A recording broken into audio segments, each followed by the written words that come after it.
Hello, everybody, and welcome to unMadeGaming. It is Wednesday, and that means it is time for 6&Twenty Metropolis, where every once in a while you're going to see both Greg and I go, because in our heads we're rocking out to Oingo Boingo from the 80s, and it's going to be an awesome time, just for the two of us, just silently in our heads. You guys are probably going to have a fun time too, and with that, let's jump around and introduce our cast. Speaking of Greg, who are you, what are you doing here, and who are you playing tonight? I'm Greg, Grimjack21502 on the Twitches and the Twitters, listening to a little Oingo Boingo here in 1984 or 2018 or whatever day it happens to be. Tonight I will be playing Gepard Caparelli. He is an industrialist and a former city technician, but tonight he is involved in some criminal activity in which he needs to thwart. Let's see what happens tonight on Metropolis. Now, Sam, I challenge you to keep that same voice going. Who are you, what are you doing here, and who are you playing tonight? Thanks for sending it over to me, Greg. My name is Sam. I'm twitch.tv/WizenFool, Twitter @TheWizenFool. I'm going to be playing JPTN tonight. We got a great show for you guys. Stick around. I'm going to throw it right over to Xmas Ginger Ninja. She's going to tell you what's going on. And we're starting up tonight. Oh, no, I'm not doing it, guys. I'm not doing it. And back to the studio with you, Mr. Ninja. Who are you? What are you doing here? And who are you playing tonight? I'm Xmas Ginger Ninja. I'm going to be playing Flora again. And we're in some shit tonight, boys. We are in some shit tonight. That's true. Can you make us a door to get the fuck out of here, Gepard? Probably. And last but definitely least, no. Johnny, who are you? What are you doing here? And how long will this joke run? I don't even want to be here anymore. Nailed it. That's what I want out of life. I'm Johnny. I'm the GM or the MC for this thing. I keep saying GM and MC. And I'm very curious about the fact that you guys think that you're going to get into a fight, because as I remember last week, I assumed you were going to get into a fight. And then you got out of it. But then I got into one, so it's probably fine. Yeah, but that's not the same thing. I had high hopes for some ass kicking to be dealt in your direction. I kicked Manny's ass. I don't think you kicked Manny's ass. I think Malcolm kicked Manny's ass. Yeah, we're the same person. Let's be honest. I mean, are you? Yeah, pretty much. So, anyways, yeah. I'm not doing any of that crap. I'm throwing it back to you, Mike. Go for it. God damn it. Well, guys, if you'd like to interact with today's show, you can by checking the donation section down below for Nat 1s, Nat 20s, all kinds of fun stuff. And with that... Oh, that's not true. One more thing, Jackie. If you type !mist in the chat right now, you guys can see that we are currently doing a promotion with City of Mist, with the guys of Son of Oak. You guys can go to the website. You guys can get the bundle of the PDF and hardcover for the same price as you would normally get it on Amazon. F that. And you get a $5 discount. And it's pretty goddamn dope. So do that. It's the only way you can get the bundle of both of those things. What's the code? It is code 6&20FAN, all one word, right there in chat for you. And with that, we'll toss things over to Johnny. Johnny, take us away to the City of Mist. Excuse me. We built this city. That's all I got. And we got him started. I'm sorry. Thank you. At least you killed the dead man. God damn it. That's what I was apologizing for. Oh, we're just fucking going with it. Previously on 6&20 Metropolis, facing off with the skulls, Gepard talks the crew out of a fight. However, Manny, one of the skulls, follows Malcolm home to pick a fight. He loses, and Malcolm has some bragging rights. After some serious downtime montages, the crew follows Flicker's lead and heads to Pandora's Delights, the food and beverage business of the Dare sisters, to find some more information. She's promised to give Gepard what he needs. But did he get it? She's also going for herself. After some elaborate ruse of establishing protections, the crew waits as Flicker does her hacking dirty work. But as they're making their exit, the elevator doors open, and there are 4 large security guards standing there, looking directly at them. What do you do, guys? Do these guys look like security guards? Oh, yeah. Okay, they don't look like... This is a corporate office. This is a building. Okay, so I wanted to make sure they didn't look like red-eyed, weird suit guys. No, these aren't the guys in gray suits. Okay, I totally thought that's who this was when we were starting last night, or ending last week. I have a question before we decide what we're doing. Go ahead, Johnny. Sorry. No, it's okay. Go for it. Ask your question. Then I'm going to point out again that Malcolm needs to. Oh, that's right. Malcolm doesn't do homework because Malcolm doesn't pay attention. Yes. Oh my God! Shut the hell up. I'm sorry. Anyways, go for it. Ask your question. Sam, how old does your character look in relation? Because she looks about 22, 20-ish. Somewhere around 23 to 25. Okay, never mind. So like a little bit older than me. Flora, upon seeing these people, whether this works or not. Dad, you didn't have to call security. It's so unnecessary. We were just looking around the factory. And she looks over at Gephardt.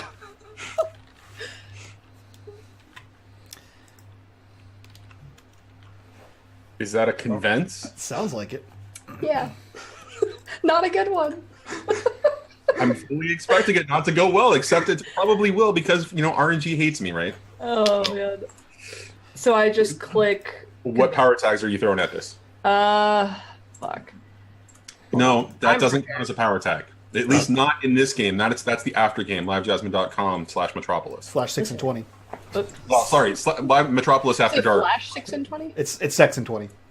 Oh, Six&Twenty. That's right. I forgot about that. That is correct. You are absolutely correct. I think I fucked up my character sheet and I can't open it. Well done. Yep. All right. Do I actually need to look at it for you? It's okay. No, What what tags do you want to use? She's sexy and she knows it. I don't think she has anything that would apply to this. Excellent. Those are the Honestly. best kind of rolls. I don't think I have anything that applies to this. She is not a personable lady. The only thing that I can think of is loss of innocence for a weakness tag. Well, how would loss of innocence apply here? I'm just curious. Because she's not used to getting into trouble with the law, because she kind of is the law. And so it's going to be a little bit of loss of innocence in that regard, that it's going to be her first time getting caught doing something illegal. Okay. I'm okay with that. Let me make sure I net that. All right. Cool. So loss of innocence as a weakness tag with a convince. Roll it. Yeah. Fuck. This is real. Guys, I had my sheet open the whole time.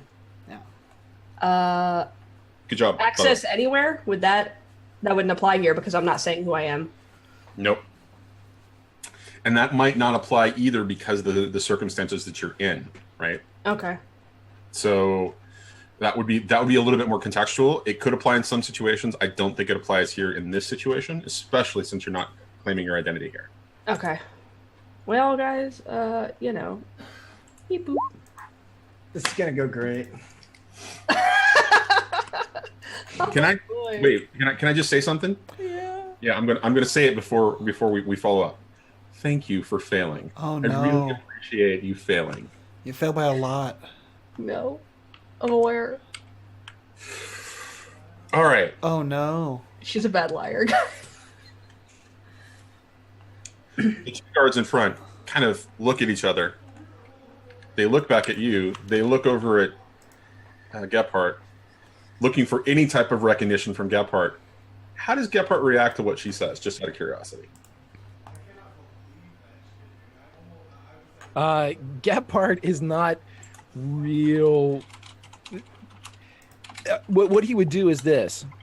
Young lady, you're not supposed to be here. These gentlemen here will tell you that this is a secured area. As he has his Echo and the Bunnyman t-shirt on.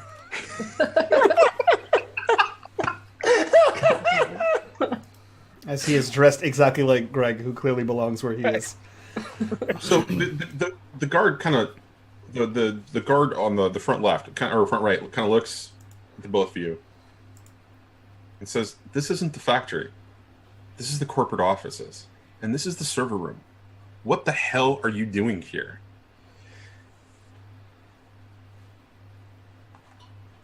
She was going to show me about these computer things. What are you, Dr. Evil? Your voice did shit. I was listening to too much Boingo Boingo before. You had fun with the laser beam. She would look over to Mr. G and be like, It's not the interwebs. It's not. We wanted to play video games. You guys obviously have a good rig set up here. We were just gonna play some games. I don't know what she's talking about. This isn't. Please step back into the room. I brought all my quarters with me, but there's no... Please step back into the room. Surely. Into this room or the elevator? Back into the server room, please. I am going to do something impulsive, which is JP is going to look at Malcolm, say, Malcolm, take them out that secret back door that's totally in the back of the server room. And then I'm going to charge these guys. And my goal here is to Hong Kong action movie style fight these 4 guys at once. So, this is where Flora's failure comes into play, because the hard move is actually going to go against you.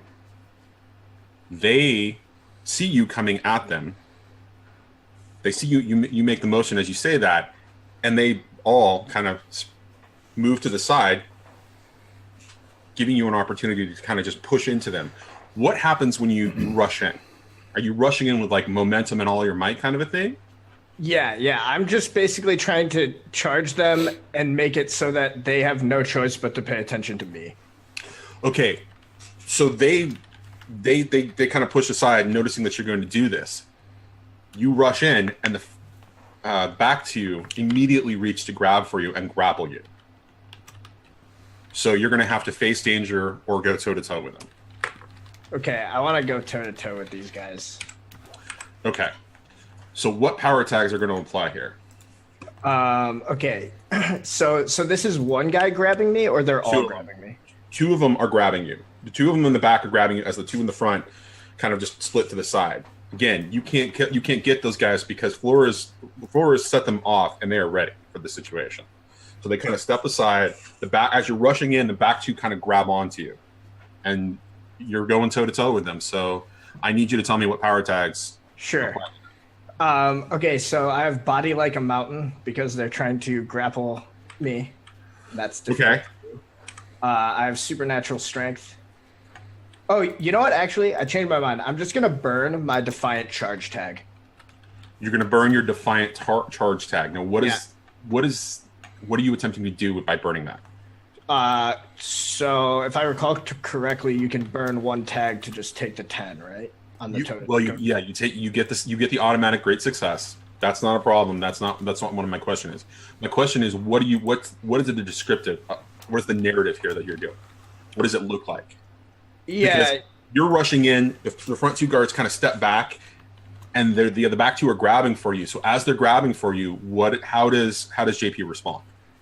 Yeah. Okay. Cool. So basically, he just like charges through these guys. They both try to grab him, but basically we get like that moment where they like grab him and they expect to just be able to like pull him back, but he's much heavier and has much more mass than seems possible for a body of his size. Okay. And so as they grab to pull him, he's going to use the momentum to just like throw himself back into these guys. He's going to try to like headbutt one and then elbow the other to get him to let him go so that he can actually fight these guys. Okay, so when you do that, what status are they taking? Because it's an automatic success. You're burning that tag. Just remember that you're burning that tag very early in this fight. Yeah, that's fine. Okay. So at 10 plus, I get to choose 2. So I want to get them good. Okay, and so so the status is it would be a tier 3 status.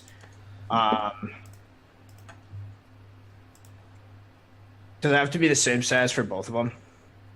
Like broken nose for the guy that took the headbutt, and then like something else for the guy that I elbowed. So what did you do? Did you go toe to toe? Yeah. he went toe to toe. Okay. And he burned the tag. Looking forward to this. Honestly, I really am. And then So you're gonna do broken nose for 1, and then busted jaw for the second.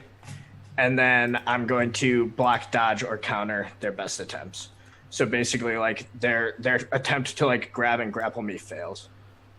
okay. So they reach and they grab and they kind of miss, and you kind of come in and you hit the guy with your forehead on the nose. He doesn't make that crunchy sound that you're looking for. In fact, he doesn't look hurt at all. And as your elbow kind of connects in, you're like, what the? And you pull it back, and he's not moved at all. I may have underestimated this situation, friends. As the other two move into the room and say, come on, get back. Your friend chose to make a problem with this. Are you going to join him?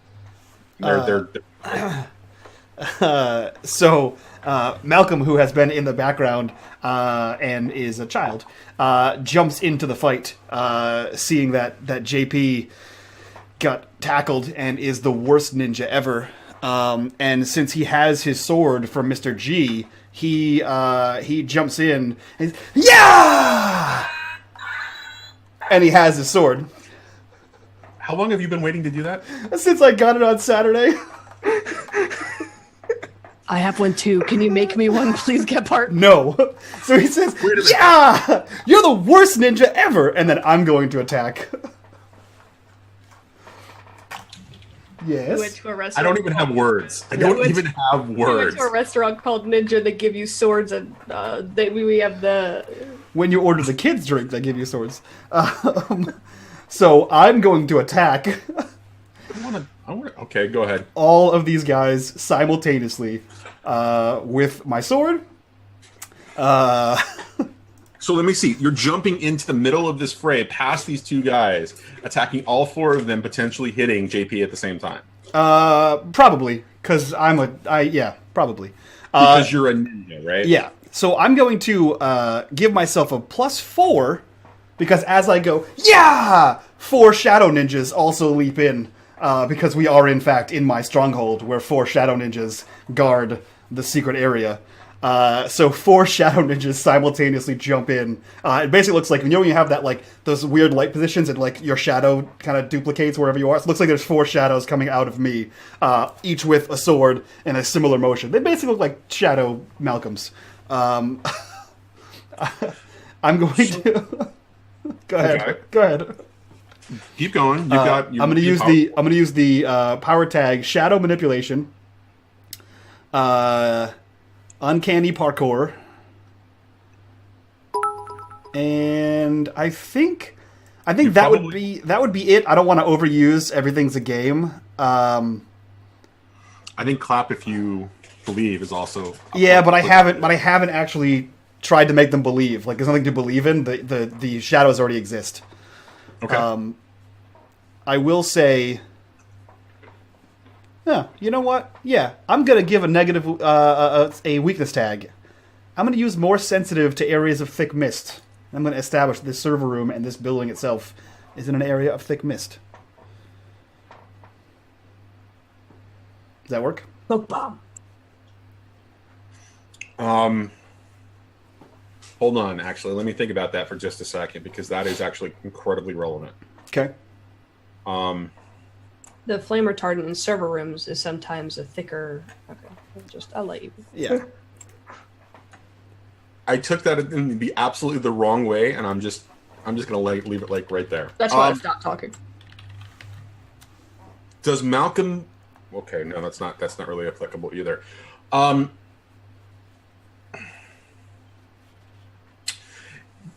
So no, it's not going to apply here. Okay.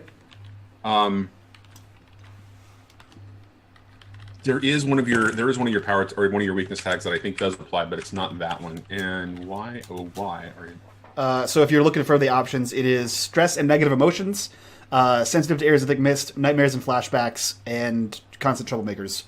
I don't think this scenario wouldn't really trigger a nightmare or a flashback. I don't think. It doesn't. Yeah. So no negatives here, specifically because this isn't an area of where the mist is incredibly concentrated, and there is a reason for that. Okay, cool. Then I'm going to hit it with all I got. +6 power. Hold on. Oh, shit. Sorry. +6 power, so that means there's another 3 added to that, correct?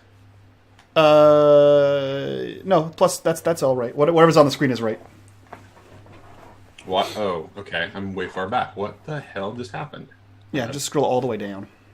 Okay. Well, there was going to be one negative status. Oh, go ahead. I can. Well, we'll just No, minus one. It's still a 12. It doesn't matter. It Okay. doesn't matter. It's still 12, right? Yeah. So, jump in. Do your attack. What kind of damage are you doing? Cool. So, yeah. So I get to choose 2 of these. I'm gonna choose. I like how there's no collateral damage or loads of collateral damage is the option. Let's see here. There's no. Actually, yeah, I so- think you can control the collateral damage. Yeah, well, that might be the new wording. So I'm gonna do you get them good or get many of them. So I'm gonna get many of them, which makes it +1 tier. Okay. And I am going to make sure that there's no collateral damage. So I'm not gonna hit JP. Okay. So what that comes out to is they take a 7 tier status tag.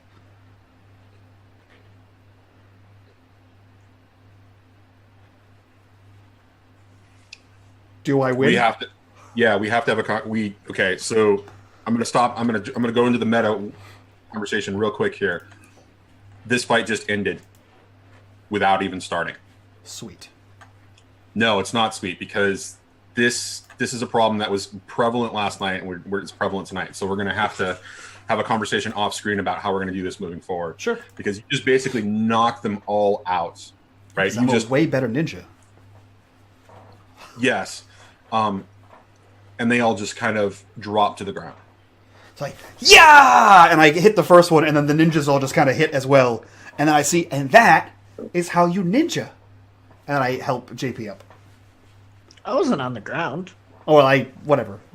I assumed that the guy who was holding you morally fell would have helped him taken up you. off the Yeah. And then, since they have served their duty and protected the stronghold, the ninjas fade away. And that's it. All of them? Yeah, all 4. Wow. Okay. They did their job. Oh wait. So, but no, because the way that it was described previously, that there was a bunch of ninjas, not just 4. No, I rolled high enough that I got a +4 status, and I created 4 ninjas. Okay. I used the change the game to create 4 ninjas. Okay. And so, does that mean the stronghold fades? The stronghold was 1 roll to make it quiet, and then the other 4 were for the ninjas to appear. Right, but does that remove the stronghold? I think so. I think we're leaving. As far as Malcolm understands it, we've fought off the bad guys and we're going. And so all the sound you would hear as he's like, yeah, all the sounds, like the beeps and boops and the whirs of something like that will be coming back in.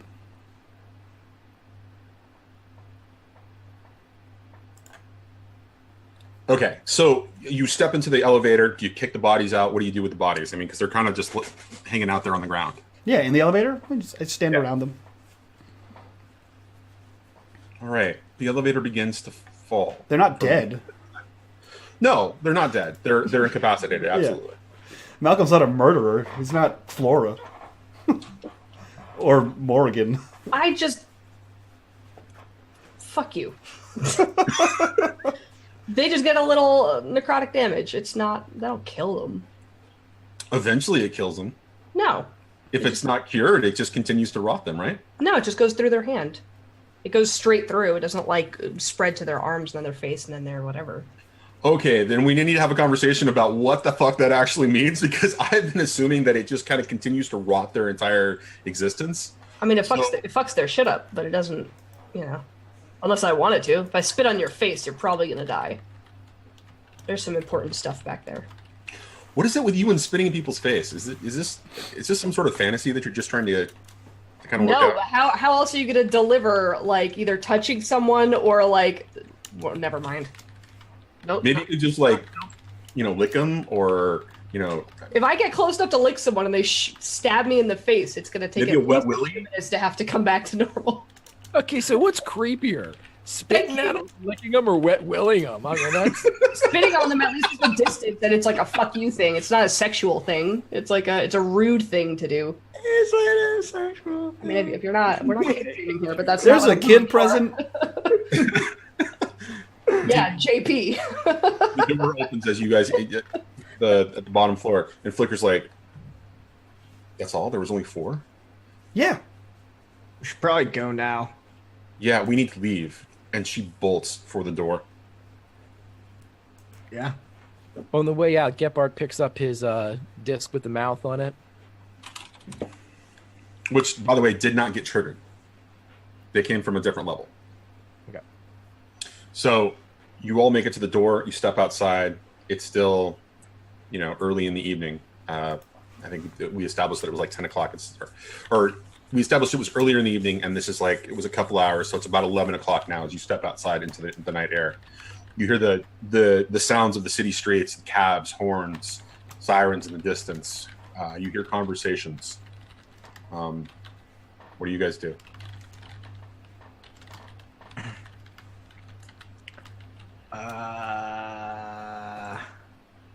So I guess we should probably go back to Gephardt's, or do we have a getaway car, or Maybe we should get somewhere safe and then discuss what happened. Gephardt, if you could get that stupid look off your face, do you think we could go back to yours? Yes, that sounds good.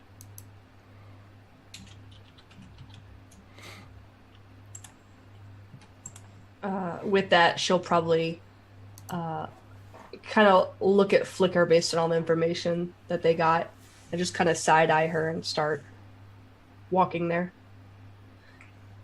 Walking to his workshop? To Gephardt's, yeah. Okay. What about the rest of you? Sorry, go ahead. I'm sorry, I didn't mean to interrupt. No, it's okay. I don't think we have a car still. I think we walked here. We just walk for hours in this game. Why don't you just call an Apollo? I'm 16. I'll just jump across buildings. I'm going to get on JP's back for a piggyback ride again. I don't have a Sure. phone. I'm a homeless kid. If Flora wants to, I will carry her back to Gephardt's place, jumping across. Piggyback ride. I mean, that's okay. I picture Superman carrying. I'm not about that life. I'm not a damsel. This is just super convenient for me. Yeah, you're not a damsel. I'm just a multi-purpose vehicle. Yeah. This is getting weird, guys. I'm just going to say that. This is the opposite of weird. You're making it weird.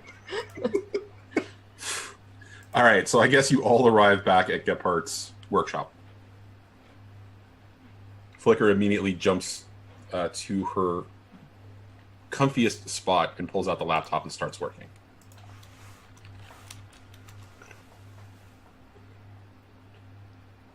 So, did we find it?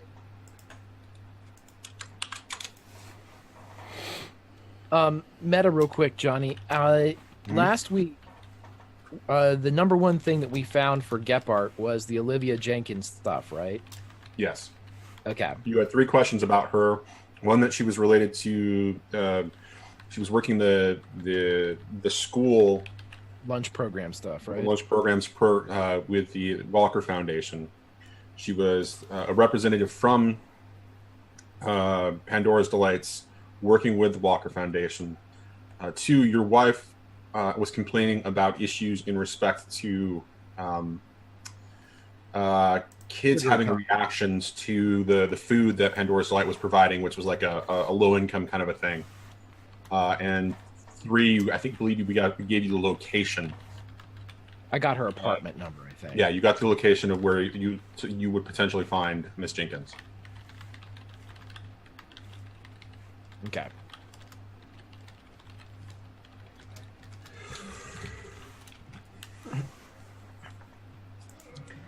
So yeah, that's what JP says. He asks if we found it. Who are you speaking to, JP? The room. Flicker's her head is in her laptop. She's not even acknowledging.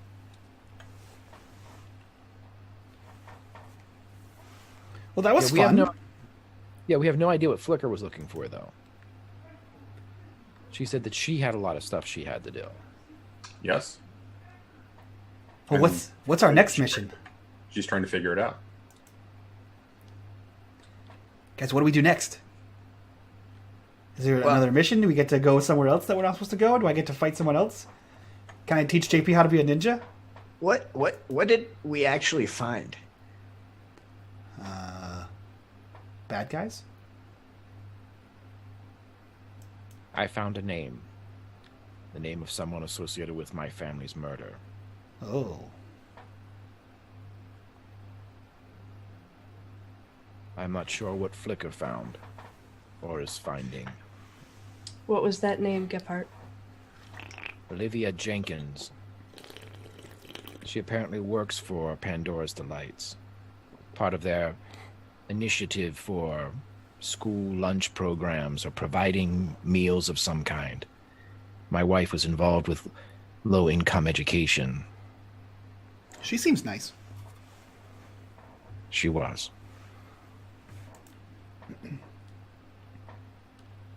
I could do some research if you'd like. Not her type of research, but behind the scenes. Perhaps what you were going to find, the contact that you had, the detective, may prove useful. Anything specific you'd like me to ask him? Perhaps Miss Jenkins' name would cause him to react one way or another.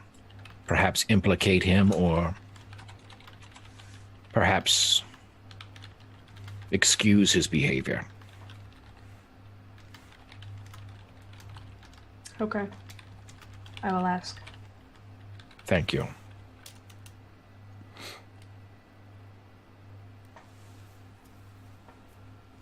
Okay, so we got a lead. JP, I saw you punch a car on a video camera. Yes. I saw you punch those men tonight and nothing happened. That was indeed surprising. He's a bad ninja. Not like the good kind of bad, like a regular, just a bad ninja. No, I believe there's something more to it. What was different about them?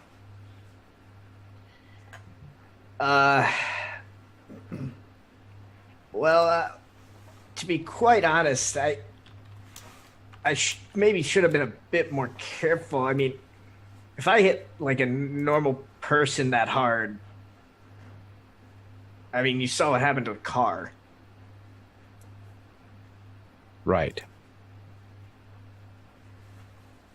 So, I mean, they must have something going on. I agree. I believe that Malcolm, as Malcolm is wont to do, was very lucky tonight.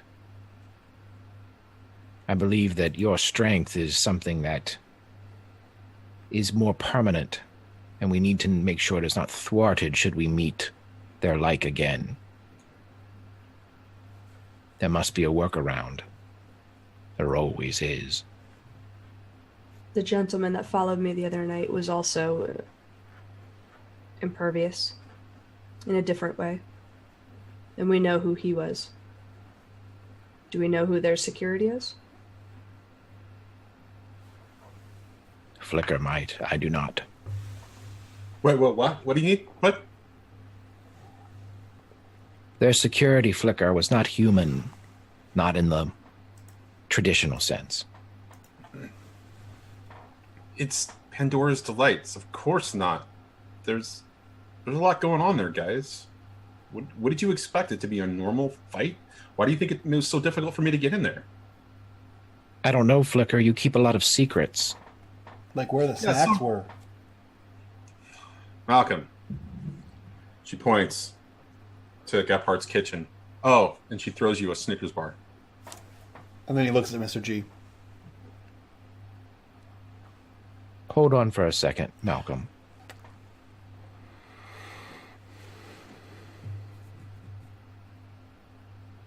Okay. You did not tell us, Flicker, that we were going into a situation that we might face something that was beyond our abilities. Again, you asked me not to bring Malcolm. However, Malcolm was the only reason why we were able to, A, stay where we were, and B, escape from where we were. And you gave us no information then During or after? Did you get the information that you needed, Gephardt? And she looks at you, and her eyes are burning. Did Gephardt you looks get back. the information? Gephardt looks back, and his left eye is burning. I received the information that you provided me. I did not receive any information that might have kept these people safe. People that you are desperately concerned about, at least Malcolm. I would think that if you were so concerned about him, you would have given us some type of warning about the enemies or the obstacles that we might have faced. However, you were silent, and now you make it very obvious that you knew very flippantly that this was Pandora's Delights. Of course there's going to be crazy people here. This isn't helpful. Flicker, No, what it is- were you going there for? I needed information On? to solve a particular problem. Of? Who is behind the murder of Gerald Walker? Not the woman who killed him, but who is responsible, who is attacking the Walker Foundation. And that's all. Isn't that enough? It is.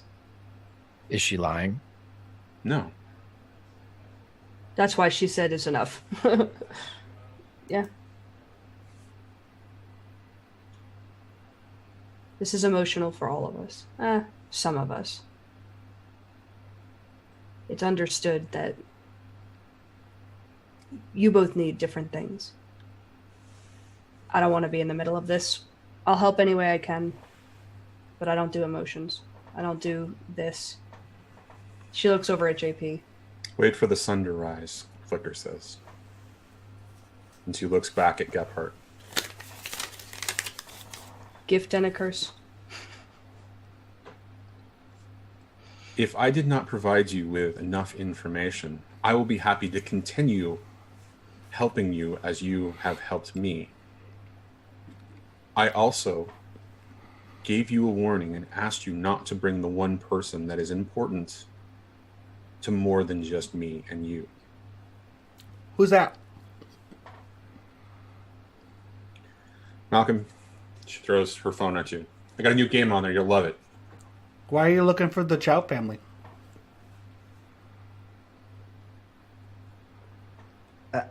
I mean, Flicker, She doesn't respond. you have to admit, Flicker, that, I mean, we wouldn't have been able to do it without him. I don't know that. I do know Chow family. that I have been responsible for him for a long time.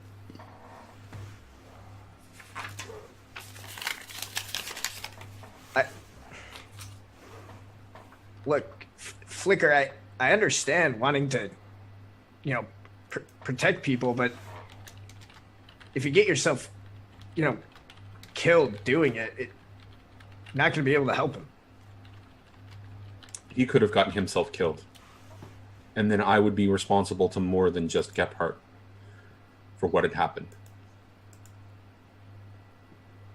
I To mean, answer your question, Malcolm, the Chow family is not for you to care about. Lily is fine. Last time I checked in on her. Oh, I don't care about her. She's weird. You were looking for the guy who was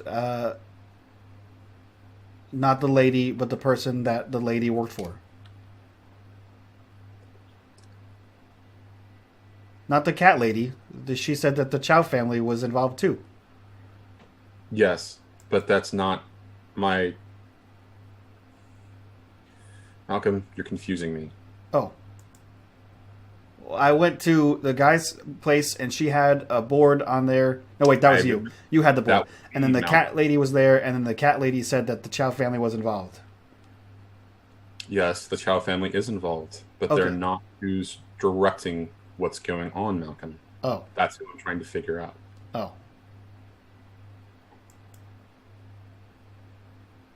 Okay. Play the game, Malcolm.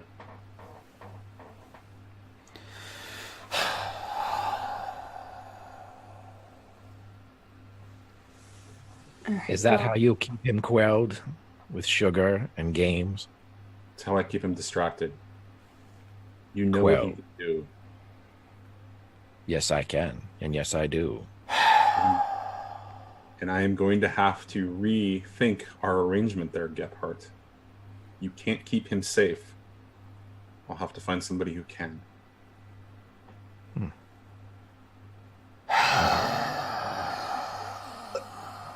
Look, God, tensions are high, but I mean, everything went well tonight. I don't think we need to be revisiting anything. I don't really know anything about your deal or whatever, but it went well tonight. Let's be happy with how things went.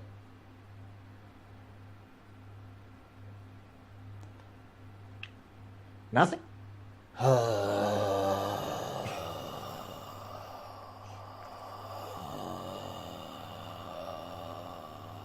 So Flora will get up. Well, tonight was fun. Another time. Flicker, we need to talk when you're free, as if that's ever a thing. And she'll look over to Gephardt. I'll speak to my new friend. We'll see. Thank you. Yeah, JP will stand as well, and he'll just go. I'm gonna head out as well. Just try not to kill each other while we're gone. Just we can talk it out. Call us first, so I can help with the aftermath. As they're walking out, Gephardt will kind of walk with both of them, and when they get to the door that he unzips to let him out, he will present them with two closed fists, and when he opens it up, there are two small carved hummingbirds, and he'll give one to each. Should someone follow you, this will bring my son. Emergencies. Got it. Thank you. Thank you. Thanks. He's like holding out his finger, letting like the little bird like kind of like buzz around him. He already is an ape. It should be a sight to see. My son and you, JP. A lot of cars will be quaking in their tires. Let's hope it doesn't come to that. I'm not as confident as I would have been after tonight, but sure I'll be able to take care of it. Hopefully next time you can keep Malcolm from being involved for your sake. I mean, getting your ears chewed off by Flicker. But anyway, just try not to maybe talk to each other or like interact till we're back, maybe. Flicker's words do not bother me. Flicker's words bother her. She has not come to grips yet with her relationship with Malcolm. I am simply a target.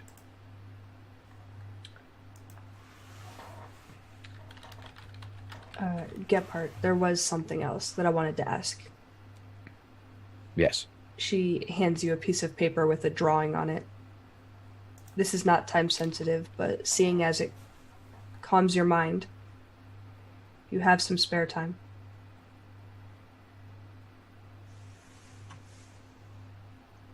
Okay.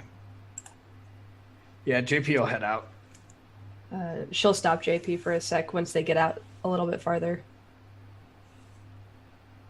Xanadu?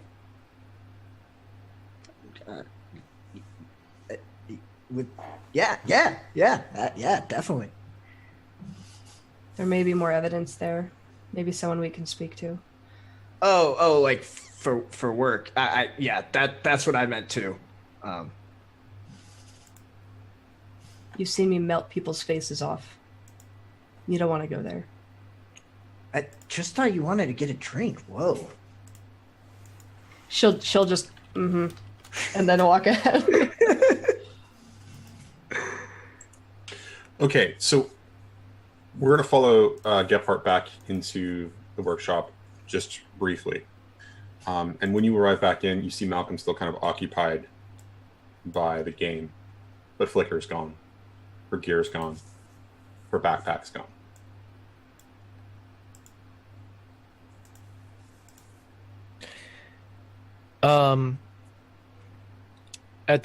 Right before we left for Pandora's Delights, narratively, I added a bit of a conversation that Gephardt apparently had with an entity, the shadow entity that is in the blue spotlight.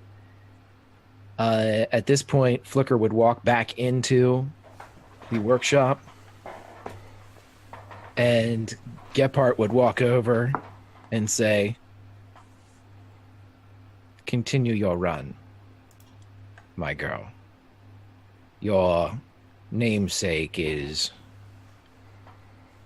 temperamental." And the wooden Flicker will go about her mission. Malcolm. Mm-hmm. Does he still have her phone? Nope. You were playing the game. She didn't take it back. Yep. As far as Mr. G knows, she does not have her phone. It's a shame. There's probably treasures on there. Information. I know. Perhaps adventures. That's what I would hope. Yes. I'll have to look next time. Good idea. Mm-hmm.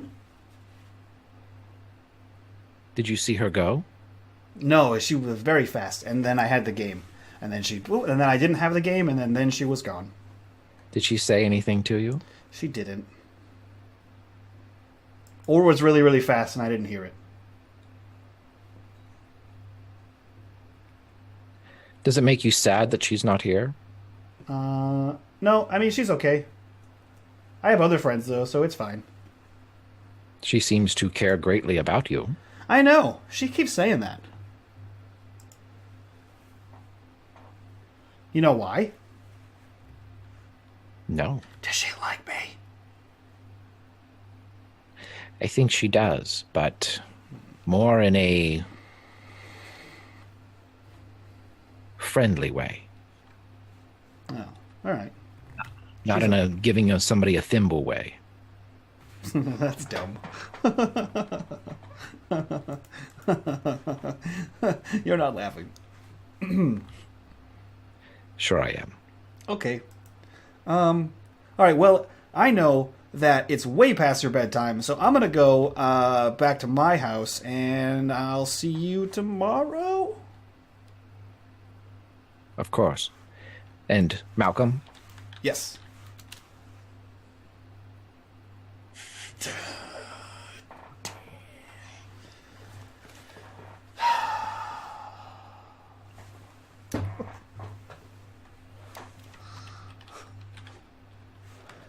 I almost had it. Almost. You'll get me one day. One day. If you see Flicker, Okay. if you see Flicker, tell her that Gephardt holds no grudges. Okay. He understands her, Malcolm. Mm-hmm. Do what she says. She's looking out for you. But she is not a fun kind of friend. I know. Okay. I'll see you tomorrow for our next adventure. Okay.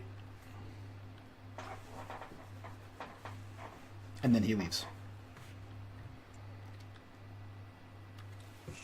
All right, we're going to cut to JP and Flora. About halfway there, she would reach into her bag and give him normal clothes to wear. He's still wearing his club clothes from oh wait, no, he came here in like break-in clothes. You're right. Yeah, that's good. He'll put on the normal clothes. Just out of curiosity, how does Flora have clothes for him? You see, people die every day from natural causes, so the clothes aren't gross. They're just nice and clean, and then they clean them and they send them to their loved ones, but sometimes people don't have loved ones. He looks like about a size... No, we're not going to go there. All right. I'm going to ask the question again for clarification purposes. Why do you have them? I took them in case we needed to go out again tonight. She wanted to go there and see if she could ask people. And I mean, he's she had not a bag allowed of her back own in clothes. He's not allowed that too. He's not allowed in the club with that nice clothes on since their last time. Okay, so you've addressed where you get the clothes. You've addressed why you have the clothes, but why do you have clothes for JP? I Get into the club. Okay. The guy said, "Come back in nicer clothes than that," and he's wearing the same fucking clothes. Johnny, you're assuming that she doesn't have clothes for everyone else in that bag too. Well, but also hold up. There's only one member of this party who's been in dire need of clothes at any point and totally lacking them. Malcolm owns that place, so it's fine. I've already seen him naked 3 times in the one instance. Okay, there were 3 of him naked, flopping around. Okay, so I brought him clothes. That is the most logical reason to have clothes. Why I have them might be weird, but the reason to bring them is not weird. I think you're just being weird, period. It's a little weird. It's a little weird. All right. So excellent. So halfway there, clothes are handed to Malcolm. You arrive there. It's a busy night. Sorry, JP. Yeah, we'll just go right in, and I'll sit at the table I was sitting at before, and I'll order us a bottle. And JP still always looks a little shocked when they actually let him in when he goes to the front of the line, but he tries to play it cool. Okay. And so you step inside, club's lively, music is going on the bandstands. It's in full force tonight, except that the VIP section looks to be a little sparse.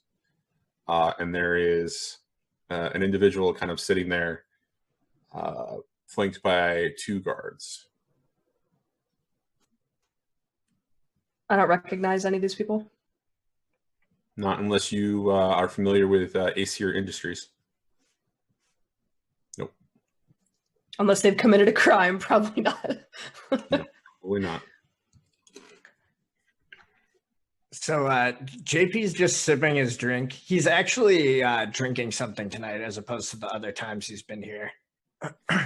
What is JP drinking that isn't from the bottle of whiskey that Flora has sitting in front of her? Yeah, I definitely don't want to drink out of that. That's a good question. What would JP's drink be? Is he like a pina colada kind of guy? No, I think he would probably drink Moscow Mules. That's probably what he would order. It's a Moscow Mule. What a weirdo. It's a good drink. Okay, and so you two are sitting there, kind of enjoying the drink. You see that the mostly empty VIP section, people seem to be kind of avoiding it, and you see Mr. Gallows kind of working the room, kind of making his way around towards you, but he seems to be moving a bit slower because occasionally he kind of looks back and looks up at the VIP section, and he gets distracted in the conversation, and he'll come back to it. He'll come back to who he's talking to, and so he keeps being a bad host in that respect. And so eventually he makes his way around to your table, and he says, well, surprised to see you back. Glad to see you in better clothes, although... They're washed. Don't even try. She says that. She's like, they've been washed. I washed them myself. Wait, what do you mean? And Mr. Gallows reaches into his jacket, pulls out a wallet, pulls out a couple $100. Buy yourself a better suit, son. JP's gonna slowly take the money and go, this is a little bit insulting, but I do kind of need the money, so make sure something that goes to a suit. Now, what can I do for the 2 of you tonight? You look like you're entertaining yourself. He's drinking whatever that is. Slow night. No. Who's that gentleman? I've never seen him in VIP before. Well, you've only been in here a couple of nights, so you probably haven't seen my son before. That's fair. That's my son. Do they look alike? Sort of. He's definitely younger, blonder, nice, sort of long, kind of long on top hair, well built, very, very, very nice sort of suit. Ties a little undone. Otherwise, yeah, they look like they could be the same. Mr. Gallus just looks like an older version of this young man. And by young, I mean the guy's in his probably 30s. I kind of see the resemblance. Kind of looks down at you, looks back, shakes his head. Is there anything I can do for you guys? Because otherwise, I'm going to continue to move on. I'm lagging behind here tonight. I'm a little preoccupied with my son being here. So No, he just seems lonely. Maybe I'll introduce myself. And he looks back at JP and says, "That would probably not be a good idea. He's in a mood tonight. Can't you see that he's being avoided?" Sometimes people aren't by themselves at a party because they, want. Never mind. Another time, JP. Son, please, just trust me on this one. You don't want to be talking to him tonight. He's in a mood. Fair enough. Thank you for the charity case. If he's going to continue to come to my establishment, I want him looking his best on his own terms and not on somebody else's. And he gives you a little bit of a smirk, Flora. You can dress him up. She just goes back to her drink. Well, if there's nothing else, have a lovely evening. He begins to move on. Good talking to you, and see you later. And within 5 minutes, another drink comes for JP, and a respectable vodka drink. Ruthless.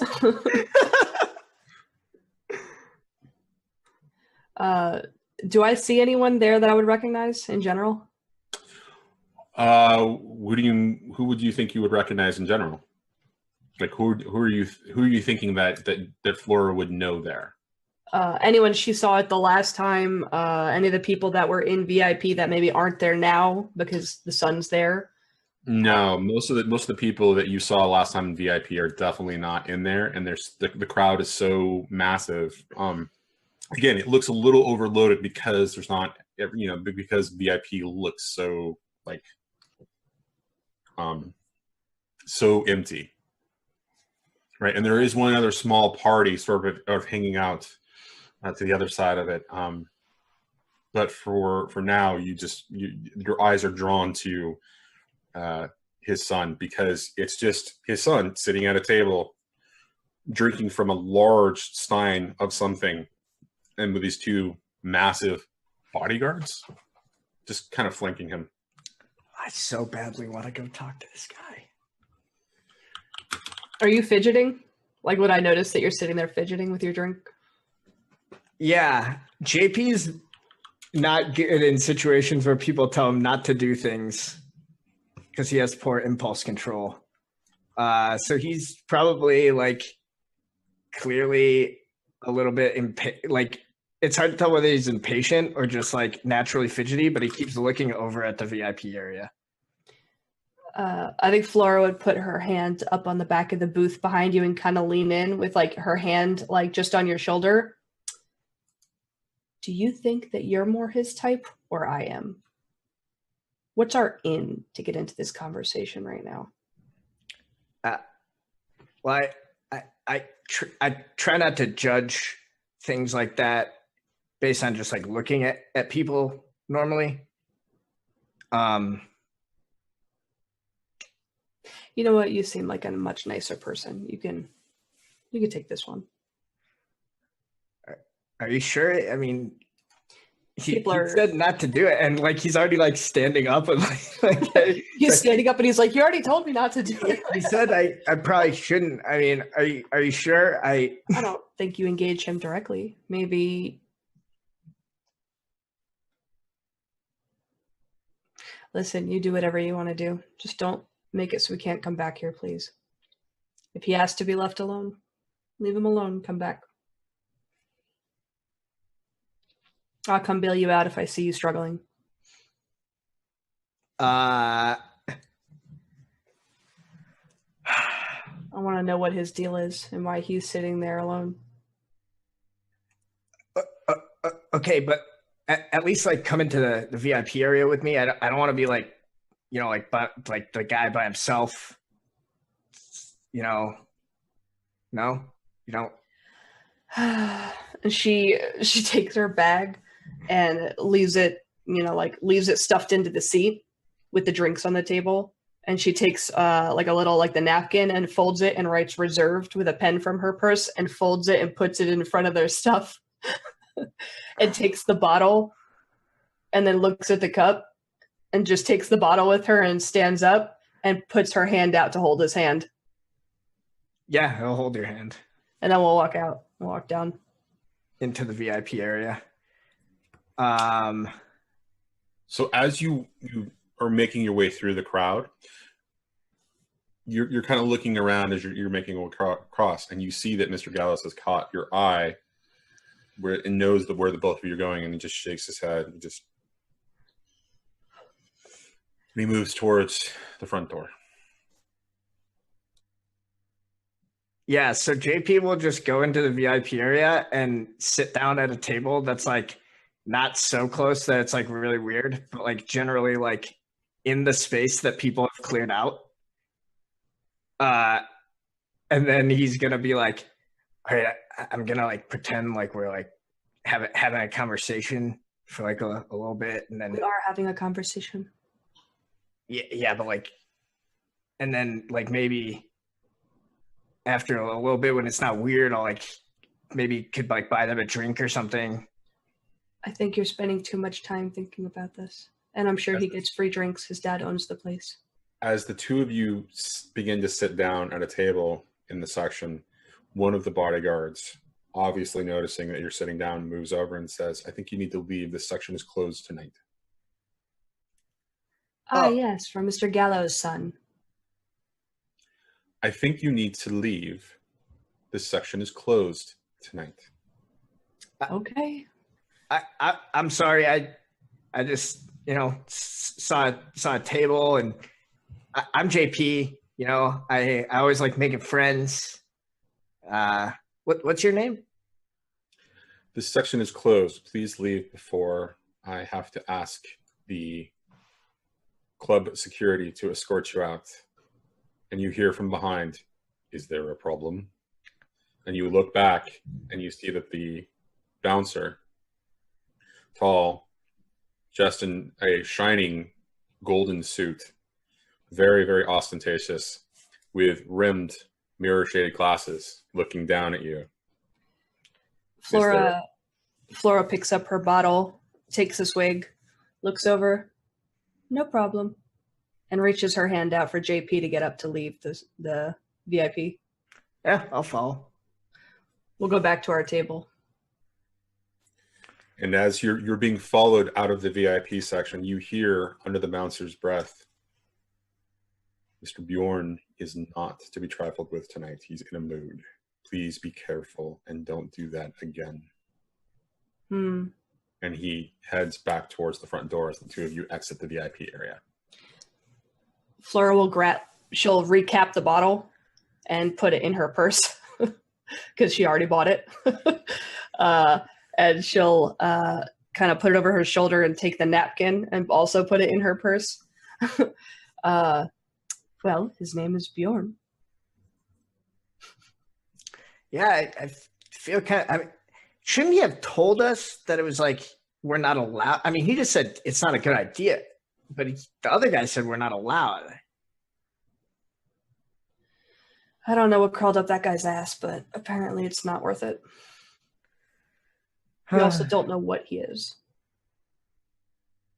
Flora, you can't just judge people by, like, like looking at them. I mean, maybe, look, if I judged everyone I saw walking down the street, we would never be friends. I mean, I mean, I don't mean that in like a bad way. But like, good thing this isn't a date, JP. You're doing great. She's just gonna walk out. Yeah, I think JP's too embarrassed to walk out with you, so he's probably gonna stay and have another drink. Okay, so the two of you split. We're gonna follow Flora. Where does Flora go? She's gonna walk out by the bouncer and just kind of give him a smile and a nod and head home. Which she hasn't been to in a while.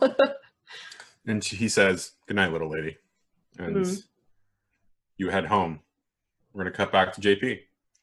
JP's going to try to make some friends at the bar. I think he's just like trying to like strike up conversation. But if nobody is willing to like engage with him, he'll probably just have a drink and leave.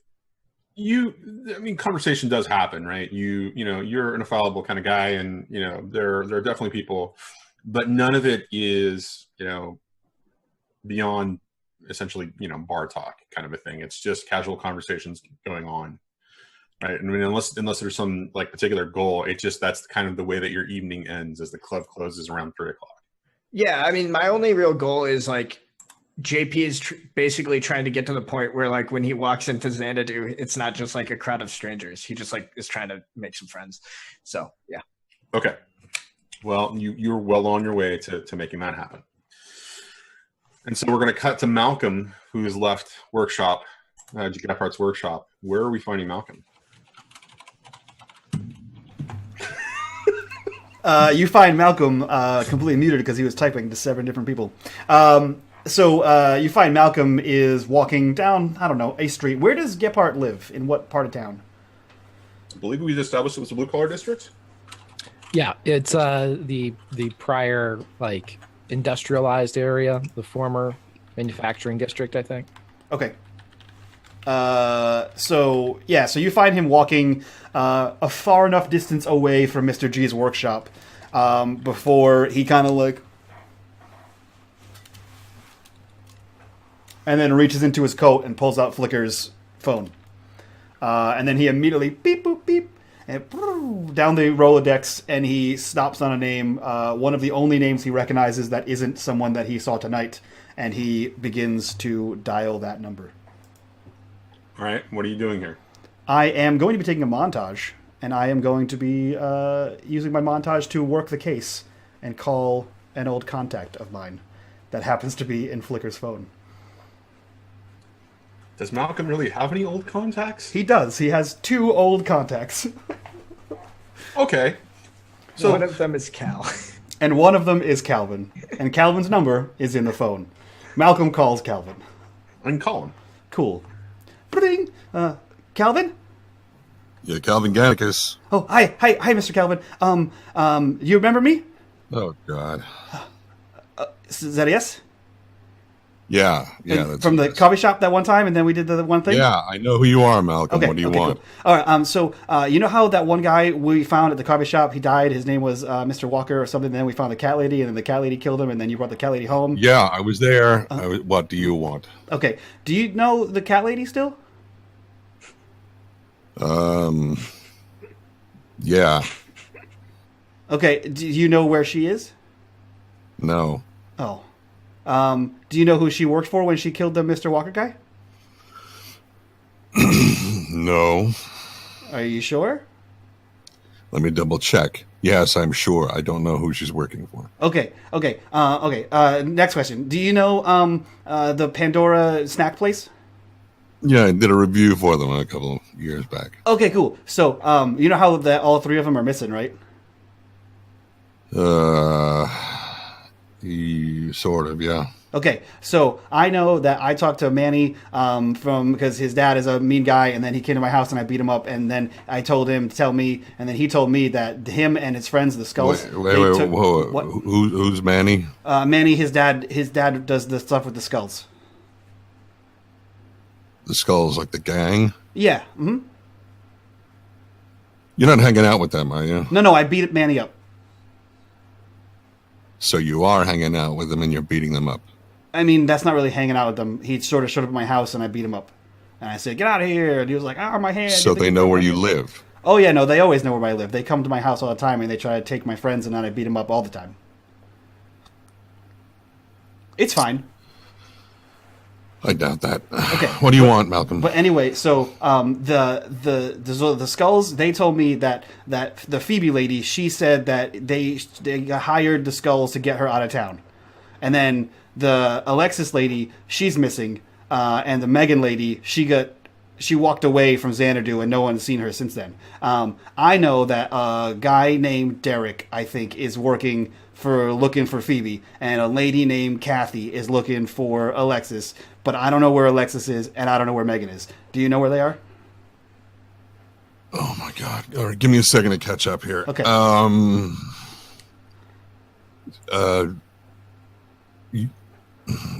Is it yes, then no, then yes, or no, then yes, then no? Uh-huh.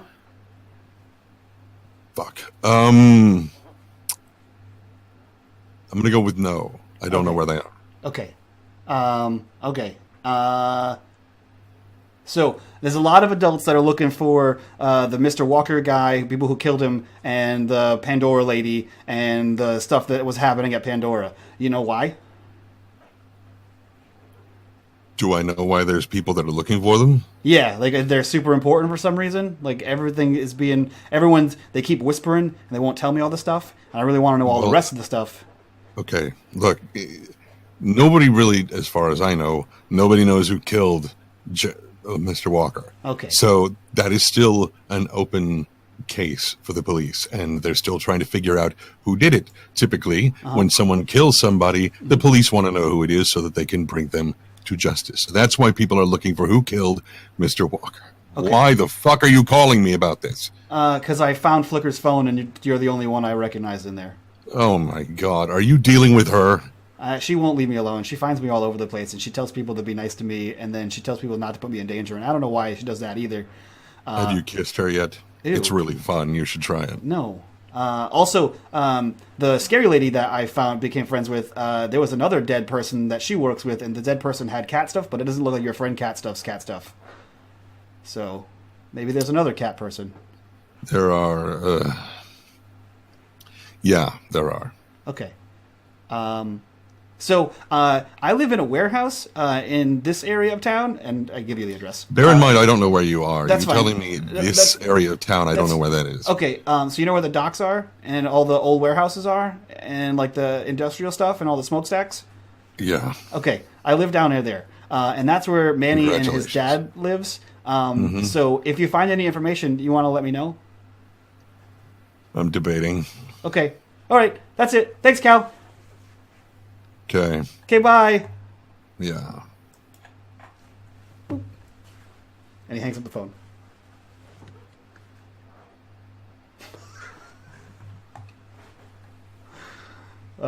And he learned nothing.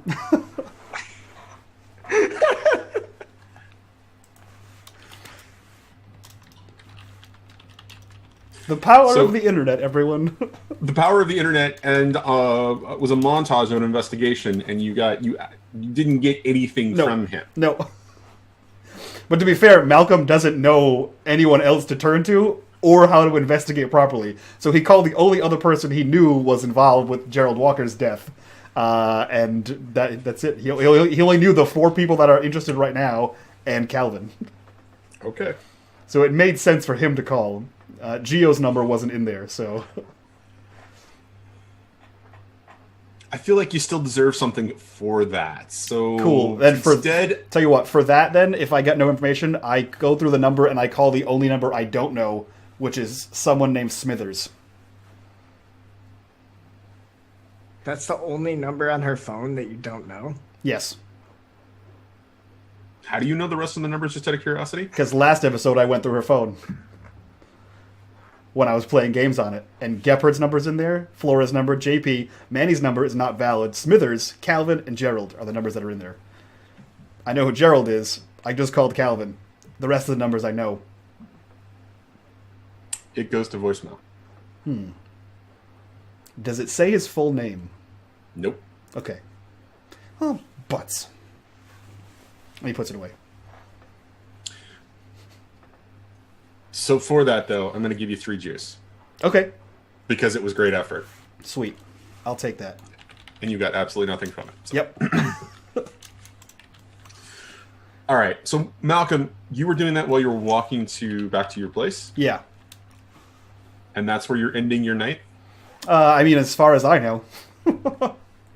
Okay. So we're going to cut back to Gephardt. Wait, is there something? You know what? I think I'm gonna spend my juice. I now immediately regret giving it to you. Yeah, thanks. I'm gonna spend the juice, and here's what I want to do, and you tell me how to do it. So I know several other names that I mentioned at random to Calvin. Derek Roth, who is currently investigating Phoebe. I know that Catherine Devereaux is currently investigating Alexis. And I know someone named Smithers. I know that the first 2 are police officers as far as Malcolm has ascertained. I'm going to use my 3 juice to have the Lost Boys look for and find these 3 people.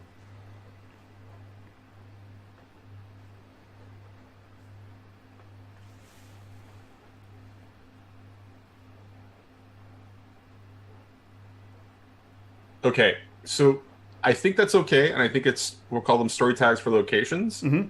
My question is, why would Malcolm care? Because all the adults are looking for something, and the adults are keeping secrets from Malcolm, and secrets are only fun if you're the one keeping them. So this is a game that Malcolm is not included in, and this is shit. And Malcolm doesn't like it.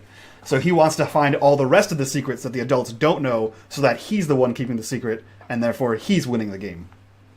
Okay, so Lost Boys will go out and take care of that, but it will take a little bit of time. Okay. And so that will be the essentially the conclusion of that montage. Yep. Is when they come back to you. Okay, so we're going to cut to Gephardt, ending the night at the workshop. Does Gephardt want to do anything before the night is over? He will begin working on a special project for Flora. It's going to take him a little bit of time, but... So what is this? What kind of a montage is this? Because it sounds like you're going into a montage. I mean, it can be or it can't be. It's just something that he's going to... I still have my one montage in effect, which is the information that's going to be coming from the prison about Manny and his dad and... Right. Well, that's gonna come to you as the montage that JP did with Flicker is going to come into play too. But it sounds like this is a separate montage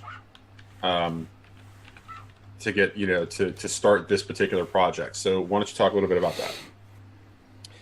that? Well, to keep it secret, this is a project much like what Flicker gave to Gephardt. This is a special project that Flora gave to Gephardt, and Gephardt.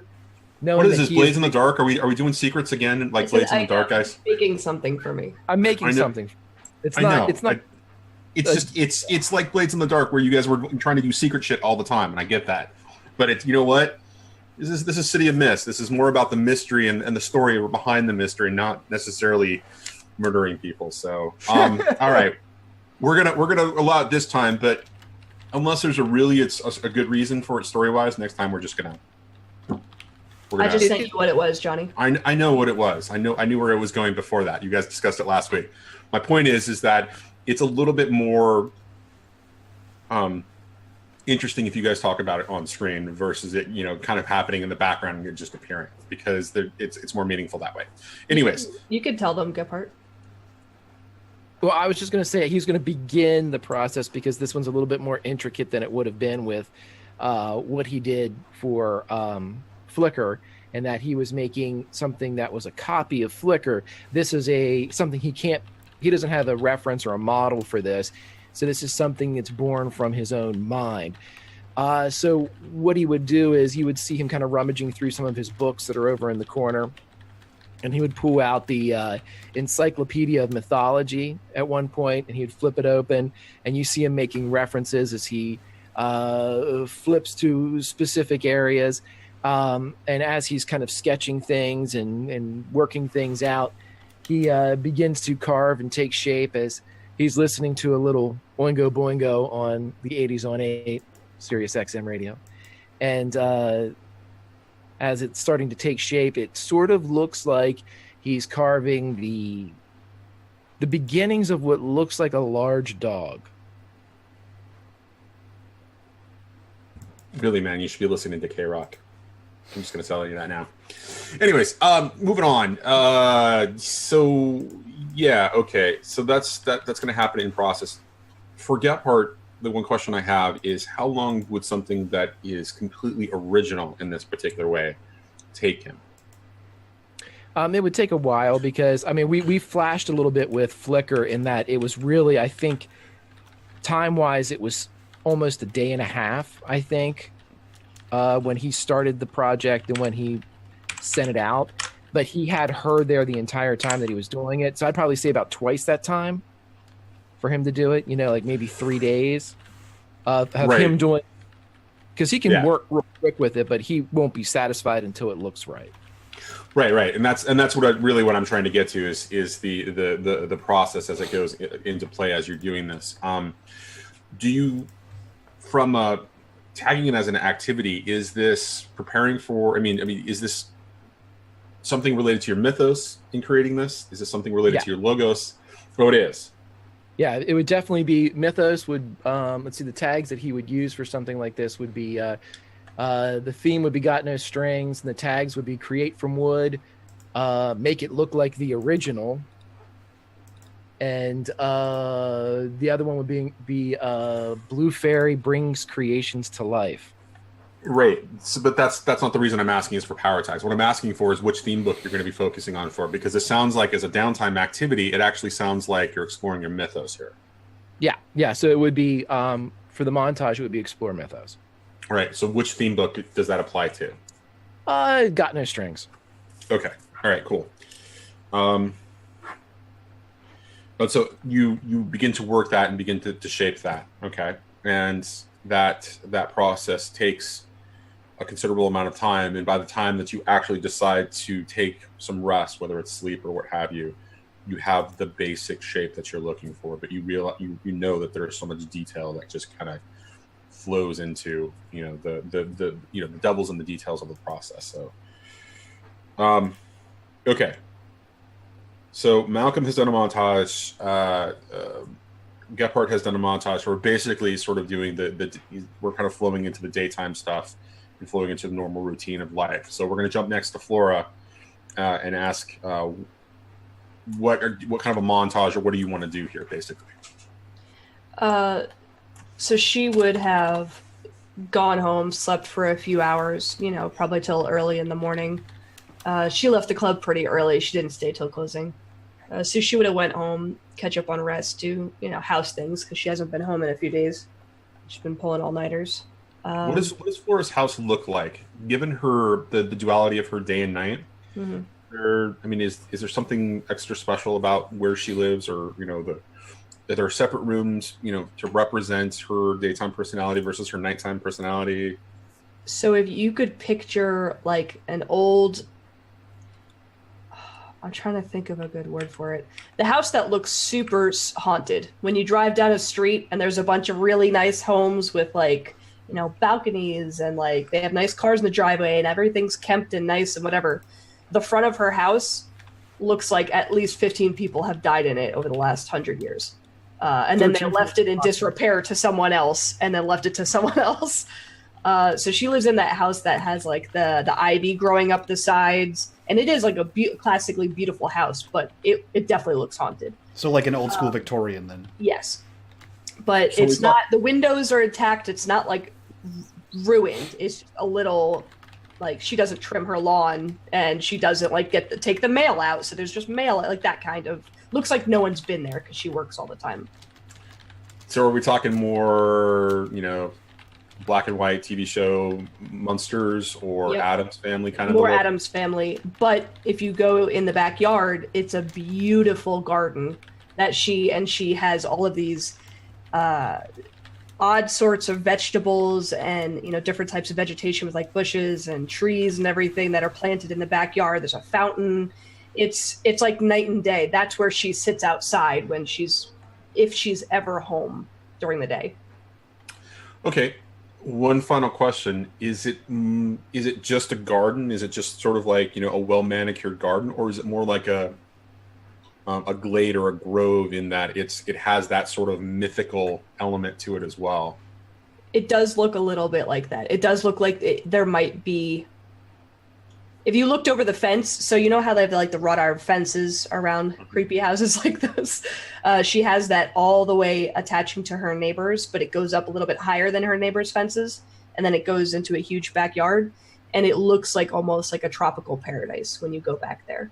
Okay. And that it might be some type of, I guess, if you were into that type of thing, life spring type thing, because the whole front of the house looks like a cemetery, and then as soon as you get past a certain part, everything is lush and green. Okay.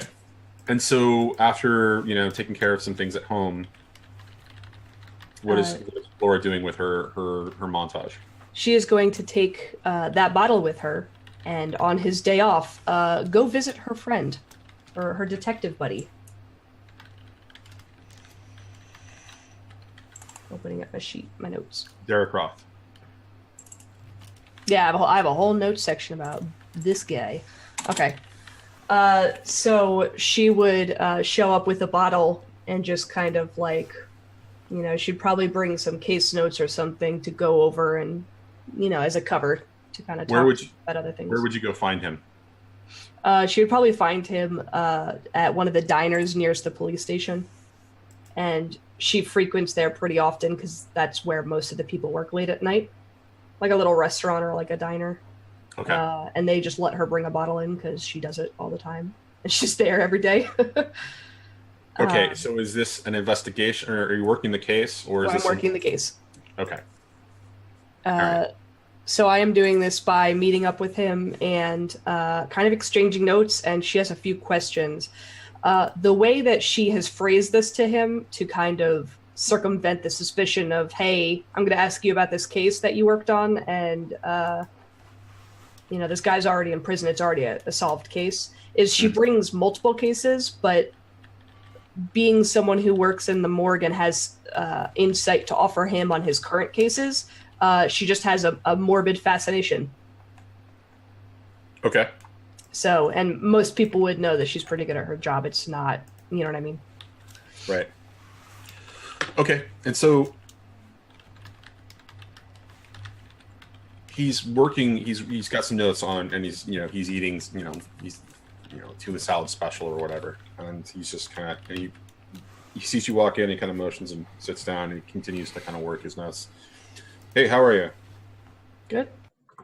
And she just motions to the waitress, and she'll bring over 2 cups, and she just out of her bag starts pouring a bottle, sets her bag down. I've got to be in court this afternoon. And she kind of he pushes it back. I can't go in. And you can see that he's a little bit more dressed up as if he does have to be in court. So, yeah. So she'll take it and pour it into her singular glass and put it off to the side. Fair enough. How's it going? How's the case? Which one? Where are you going to court today? It's an older case. I've got to help with an investigation that I took some notes on a while ago, and I just have to come to the case or come to the court and just basically present my notes. But since I have to show up, of course, I have to look presentable. So, what can I do for you? So I came across a name in my searches last night. I was wondering if you'd recognize it or had any tying to that case. No, what's that? Olivia Jenkins. Name's familiar. He starts to pull out one of his notebooks. He's got a couple, kind of off to the side. And no, it's. How old is this case that you're working on? What is this? You know me, I get bored. The dead are already dead. That's great. But what cases? I mean, how old is this case? Because it's not my current notes. I've got my my 3 books here, which are my current cases, and they go back 6 months. It's the same case we always talk about. Oh, that. Yeah. Well, all right. Olivia Jenkins. Here, he writes a note. I'll have to look that up for you. Let me get back to you on that. What? Okay. Anything else I can? And he keeps working on something in front of him. Okay. Can I see what it is? No, it's his writing is chicken scratch. At this point, I mean, he's furiously writing notes as as it's going. You wouldn't believe the things we find on people and in crime scenes. It's, I would say horrifying, but it's not. It's just weird, some of the things people leave behind. There was an item mentioned in that case, an odd item. It was listed as nondescript, and it's not in evidence.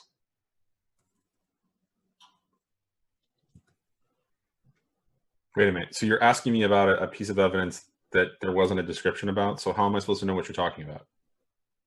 It was listed as out of place and not like a moved piece of furniture, not a dirty floor, an actual item that seemed planted almost. Okay, so what is this item that you says seems planted? What are you talking about? Again, I don't have my notes. Yeah, no, it was listed in notes. I was just wondering if you could think of anything. No. I mean, not off the top of my head. Again, I've got to check my notes. So, I mean, if that's what you're looking for, yeah, I'm gonna have to get back to you. So he wouldn't have brought his notes for this case, based on the fact that this is what we always talk about. I only ask that because he wouldn't. That's why we go to this meeting. He does know that you've got, but you also presented this as you talked to him about a bunch of things. So he wouldn't know that you were specifically going to ask him about that right then and there, right? You'd have to go back to his notes. And typically, this is the second time that you've actually had a conversation with him. The first time you had a conversation, and it was basically over coffee, just kind of starting that relationship. So what was said there, this is only the second time. Of course, he's going to bring his notes as this becomes more frequent. Yeah. Is there any way you could make copies of your notes so I don't have to harass you with this? Well, it's a lot of notes. You know me, I'm a Luddite. I only have notebooks, so he continues to write. What if I send one of our girls over to make copies? Girls? You have girls? What do you mean? One of the girls that works at the desk at the front. I can ask her to make copies for me. She knows I like to read late at night. Maybe. It all depends. You can't have my full notebook. It's got multiple cases in it, and I realize you're working a case that's already solved. I mean, the guy is in jail. The psychiatrist that I worked with that put him in there, she's got notes as well. What do you? I mean, what's your interest in this case? It's a done deal. He's in jail. I have hundreds of books that line the walls of that morgue with all of these cases. It gives me some reprieve knowing that this person's behind bars, but it's still so curious to me why people do it, how they do it. I think it also, when we don't have many cases coming in, keeps me sharp. Okay. I mean, sure. I know it's a solved case. I'm not looking to, not trying to step on any toes here. I mean, step on toes away. I mean, I'm happy to answer questions, but I mean, because I've got 3 missing women in the city right now. I'm working that case. I mean, that's what I'm working on right now.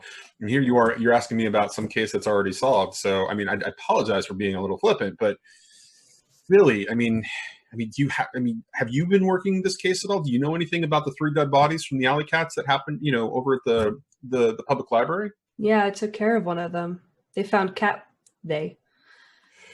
they missed cat fur on the body.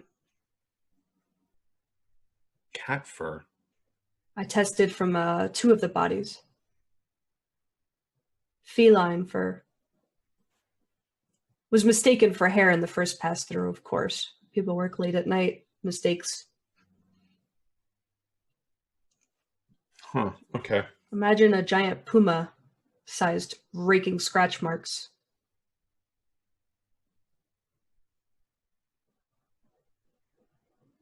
That's puma.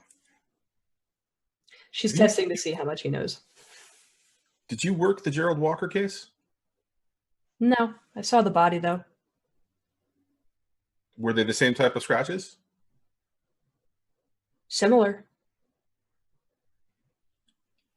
Oh, interesting. It's hard to tell when it's not actually a cat. The size was off, and the spacing between the knuckles. We have a few stuffed animals that we use to identify with. Oh, okay. Well, all right. All right. Well, any kind of, I'll have to backtrack on that because it sounds like these cases are related in some way. And he continues to write. Was there anything else? So you've asked 2 questions so far, right? I asked him for notes as well. So that's your 3rd request? That's a request to see if he would let me. That's not a clue. So you've asked for 2 clues, and I owe you 2 clues that he's going to get back to you, right? So first one was shit. So the second one was you wanted the to know more about the vague the vague item that you're talking about. The first one. The odd item. Yep. The first one was, I can't remember what the first one was. Olivia. Olivia, right. Olivia Jenkins, that's correct. Okay. The last question, I have one more then. That was more of a request based on the fact that we're going to meet again soon. Okay. I've been doing this a long time, and there's something weird about this case. I think that's drawing me to it. Like, I think that he did it. I mean, I think justice was served. Are you convinced that it was him? Oh, absolutely. The evidence bore weight that it was definitely Gephardt. And is he lying? He believes that the evidence represented Gephardt. Absolutely. And is that your 3rd question? Yeah. He absolutely 100% believes that Gephardt committed the case. He believes that the evidence... So he seems innocent in her eyes, that he was not a part of it. Otherwise, he would have ulterior knowledge, and he'd be lying. What you get from Derek is that he believes everything that he's telling you. He's like that lone good cop in the city. Okay. And every time you try to touch and question the boundaries of that, you always get that impression that he is that one lone overworked do-gooder cop, right? Yeah. But he's got his day job, right? And so as this conversation ends and he kind of goes off, you get a text later. No obvious out of sort item there. However, there wasn't enough blood to support the evidence that the murder happened at the Caparelli home. So the body was moved. Is what she would. That person wasn't killed there. Is what. There wasn't enough blood to support the circumstance, so that you could infer from that, but that's not necessarily a guarantee here. Okay. And Olivia Jenkins was questioned, but she was not considered responsible, or she wasn't considered a person of interest in the case. She was somebody who had worked with Gephardt's wife at some point, is basically what he indicates. Okay. Yeah, she would just spend the rest of her day until she met up with the rest of the group looking at those crime scene photos, because those are she can access pretty easily. So in the crime scene photos, given the investigation and how you're working the case, you're working on the crime scene photos specifically for Gephardt's case. Mm-hmm. The bodies that he was saying, like, yeah, there's clearly not enough blood to indicate that they were killed at that location. She's going to make copies of the photo, or print out, not copies, but print out the photo and put it in her bag for later. Okay. And any other notes she can find. That's about it. Okay. And so as you get through, you get through doing all of that, you get one more text from Derek, and he says, notes, I can't give you all of my notes, but I can give you some sections. Let's meet again, and I will have copies for you. And he indicates, I can't meet tomorrow. I've got to be in court again, but, and I'm working the other case, but I'll meet you, in 2 days or whatever. And he just kind of says that he'll have that for you soon. All right. She'll reply saying, I'll keep an eye out, or see if I can go over those bodies again from the library to see if I can find anything else that would correspond to the notes from the other crime scene. And you get a thumbs up back as an emoji. All right. And so that ends Flora's montage. What does JP want to do? So I think the next day, JP wants to prepare for the next activity. Okay. And I think what that looks like is going to train. Now, it took me a while to sort of think about how JP would actually get a workout, because of how strong he is. Because he can't just go hit a heavy bag, because he'll literally knock it off the chain. So I think what he does is he goes to a defunct shipping yard. Maybe it was a city project or something that went into turnaround, and it's just waiting to see if the funding is still there. And basically what he does is he uses we see some general strength training stuff where he's moving around shipping containers. He took the mixer part of a cement truck and weighed it down to use as a heavy bag. It's full of dents and stuff from where he's punched and kicked it. And then I think the other thing we see is him practicing his transformation abilities. So we see him running around the shipping yard, turning into animals. And there's maybe a scene of him sitting on the ground, and a clone appears, and it's only wearing a loincloth. And he's no, damn it. And it appears, and it's actually wearing clothes. And the goal here is I want to recover my burnt power tags. You have one burnt power tag. Correct.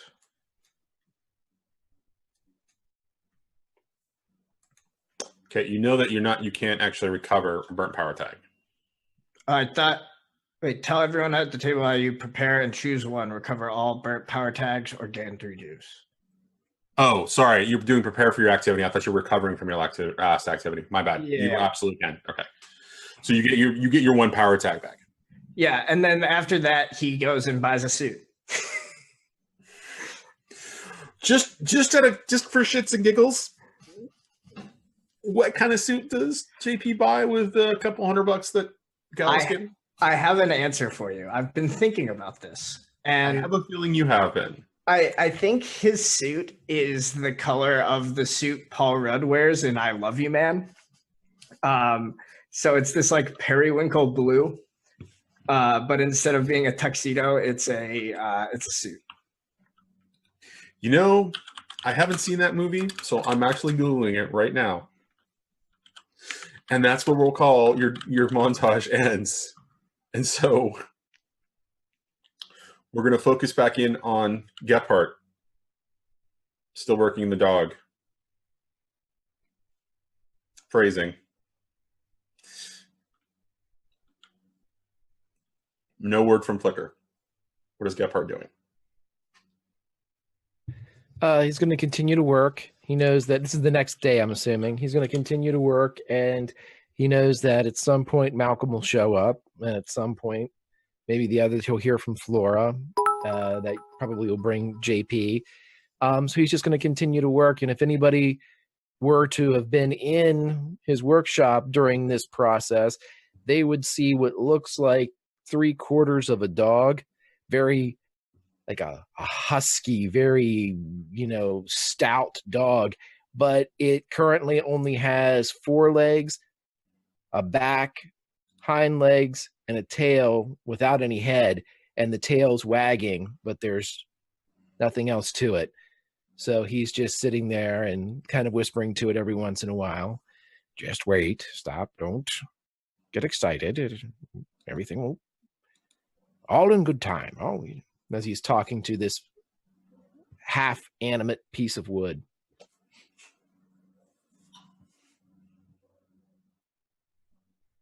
Okay. Anything else going on besides working your, I'm not going to say it. Right.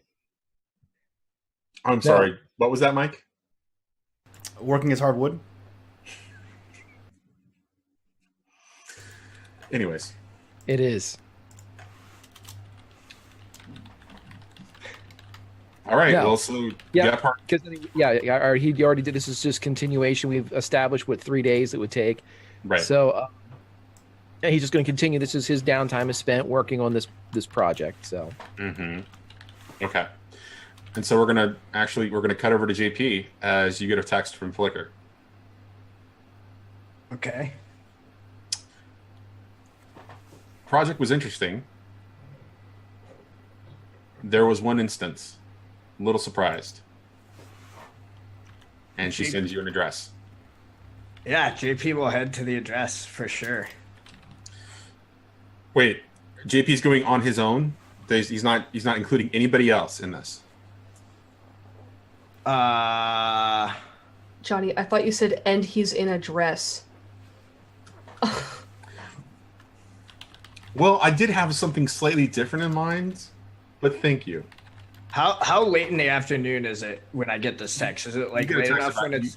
You get a text about 4 o'clock. Yeah, I'll go by myself. All right. So the address is a club in the Old Quarter. And when you walk inside, it's different for sure. Because a lot of the men in this joint are in drag. Okay. I think JP is a little bit startled, but is trying to play it off because he wants to be open-minded. Okay. And he's gonna look for Flickr. She's not there. Oh man. I guess he'll go up to the bar, and when he flags down a bartender, he's like, has like someone like a little bit older than me, a girl, she's like usually is like on her phone and stuff. I like give like a brief description of Flickr. I'm like, have you seen anyone like that around? Marty, what are you doing out of... The show's going to start in about 10 minutes. You need to go get into costume. Marty, what are you doing? My name's JP. What? Marty, don't mess around. We've got a group coming in. Very soon. You need to go get into costume. The show starts in 10 minutes. Okay, I'll go do that. And then he's gonna like head off into an area where he can't be seen, and he is going to transform and change the way he looks, so that nobody will recognize him. And then he's gonna try to keep an eye out for somebody who looks like him, because clearly he is being mistaken for someone else. All right, I think this requires a roll, because if it fails, there's going to be interesting shenanigans. All right. What is this? to you? I think probably change the game. Okay. I think that's maybe or maybe sneak around, actually. It's one or the other in my head. So I think it's really ultimately about your intent. Do you want to just do the transformation, or do you want to take control of the story a little bit and potentially use juice to make things happen? Yeah, so I think I definitely want it to be sneak around, because that can encompass like the transformation and him like trying to get this, like trying to like watch and find this guy. I think that's probably the closest to the fit there. Okay. And what power tags do you think apply here? So definitely transformation. And I'm wondering if earnest and simple helps me, just because like JP is such like a genuine dude that it's like it's easy for him to just sort of blend in, if that makes sense. Okay. That might be pushing it. No, I think that works. That's all I got. All right, we'll roll it. Let's see how this goes.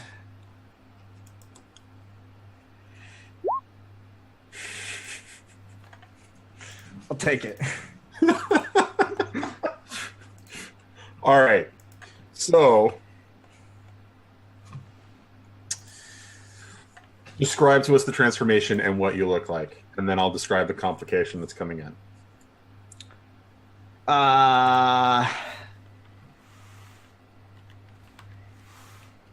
So is everyone in here dressed in drag?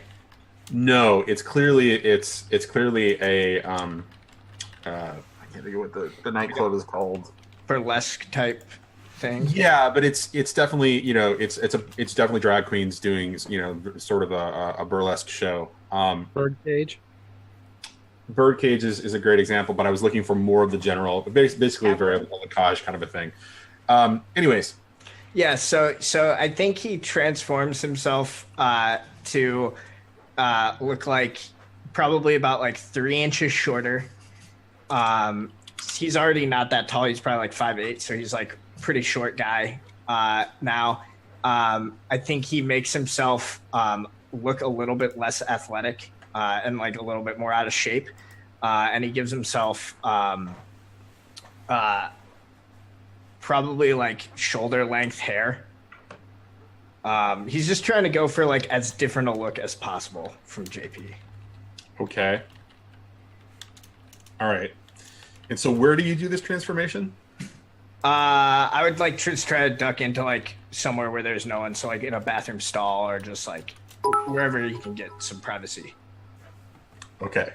And I am wearing clothes after I transform. Okay. Making sure. What kind of clothes are you wearing though? Because it is a drag club. I don't think he's going full out, but he definitely has like some sequins and sparkles and stuff going on. He needs to fit in. Okay. All right. So you find yourself back into the club and you're kind of, noticing that there is a crowd that's coming in. Looks like mostly tourists, really bad shorts and, flip-flops and terrible Hawaiian shirts and ugly dresses and just what you see typical tourists kind of come in, and they all kind of sitting down and just having getting drinks and kind of just enjoying the nightlife. And then the review starts, and out kind of comes a big floor show, a big number to start it all off. And then the second number that comes out, you're looking at this singer / dancer, and they are belting a wonderful Whitney Houston tune, and you kind of look at them a little bit, and it's kind of strange because you recognize them a little bit. You're not sure where you've quite seen them before. And the more you kind of watch this first number, it's obvious that there's something very familiar about this person. Show goes on for a little while longer. After another hour, one of the last numbers that happens before the big finale, this person comes out again in a much more masculine outfit. And yeah, there's definitely something that you recognize about this person. They don't look exactly like you, but it's pretty damn close. However, the body structure, the shape of the body structure is slightly different. Okay.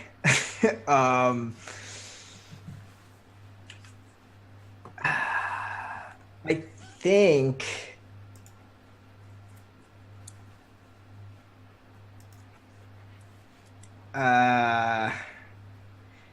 I think JP is going to abandon this for now and follow up on this lead later. He's going to try to like find a way to meet up with this guy outside of his show.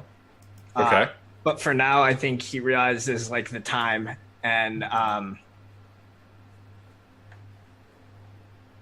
yeah, I don't think he's going to try to like ambush this guy after this show. I think he's going to take the information and head over to Gephardt's, transforming back into his normal self somewhere along the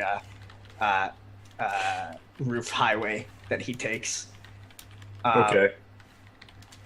And yeah, he'll get to Gephardt, and I don't know if everyone else is there yet, but Was there a plan to meet up there? I had texted Gephardt to see if I could come over. oh, there, you know what? There wasn't, but he would go there because that's the last place he knows where Flicker is. Okay. Yeah. She is not there when you arrive. I will. When you see JP Gephardt, he looks a little out of sorts, like he's maybe seen some things. Most specifically himself, but he like looks around and he's like, "Did Flicker leave or?" Yes, she did. Do you know where she went, or? I do not.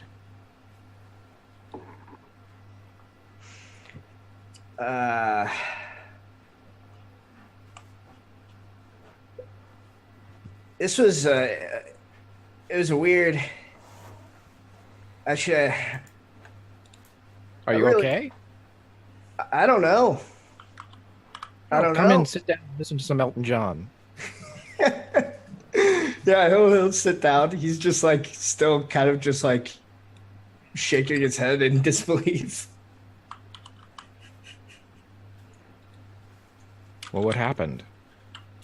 I asked Flicker to try to find something for me, and she texted me tonight, and it wasn't quite what I was expecting. I'm hoping maybe she has a little bit more information. Did you text her back? I did not. I thought she was here. I'm not up with these fancy smartphone thingies, but you should be able to instantly communicate with her via the same way that she was instantly able to communicate with you. Via a text. Look, Gephardt, if you had seen yourself up on a stage dancing in drag tonight, you wouldn't have thought of that the first thing either, okay? I mean... Did you have rhythm? Did you look good? I guess. I mean, he had a... she had a pretty good voice. Well, there you go. Are we supposed to be happy or sad about this? What are you concerned about here? Well, think about it like this: if like he's him and I'm me, and he can do the same thing I can do. Well, how do I know that I'm not his clone? Or her clone?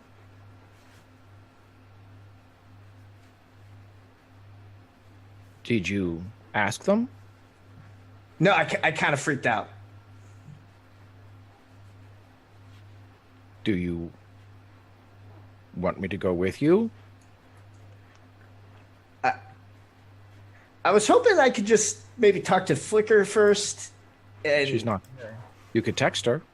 I'm gonna have to open up my phone and text Flicker. No response. What does the text say? That's a good question. It just says, WTF, please text me back. You get a text back that says hi. Because I have Flicker's phone. I say, I type back, hey Flicker, it's JP. Just had a couple more questions about that info you sent me. I was hoping we could meet somewhere. And then he types like, I'm at Geppert's, you could come meet me. And then like, we see him like delete that portion. And then he sends the text. Now you get no response.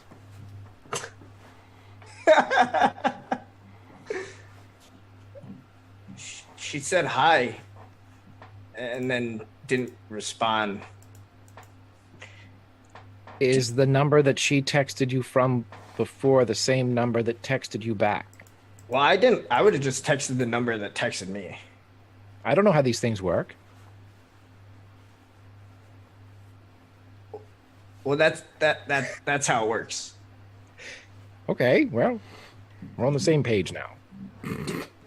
What are you up to? Do you have anything going on? Maybe we can do like your thing for a while. I'm just waiting for everybody else to help me. Excellent. What do you need help with? I'm very helpful. Flora is texted and said she was coming over. I usually don't have guests. I got some more rice and drinks. I could use one of that. I don't know if you can tell, Gephardt. I'm going through a little bit of an existential crisis right now. I'm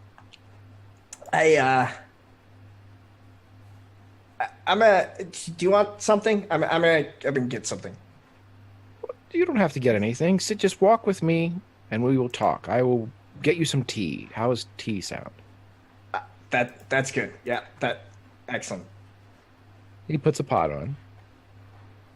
Flora will walk in or knock or whatever she does and come in. He presses against the wall behind the kitchen, and at the far end it unzips. And as soon as Flora walks in, it zips up behind her. This is still daytime, right?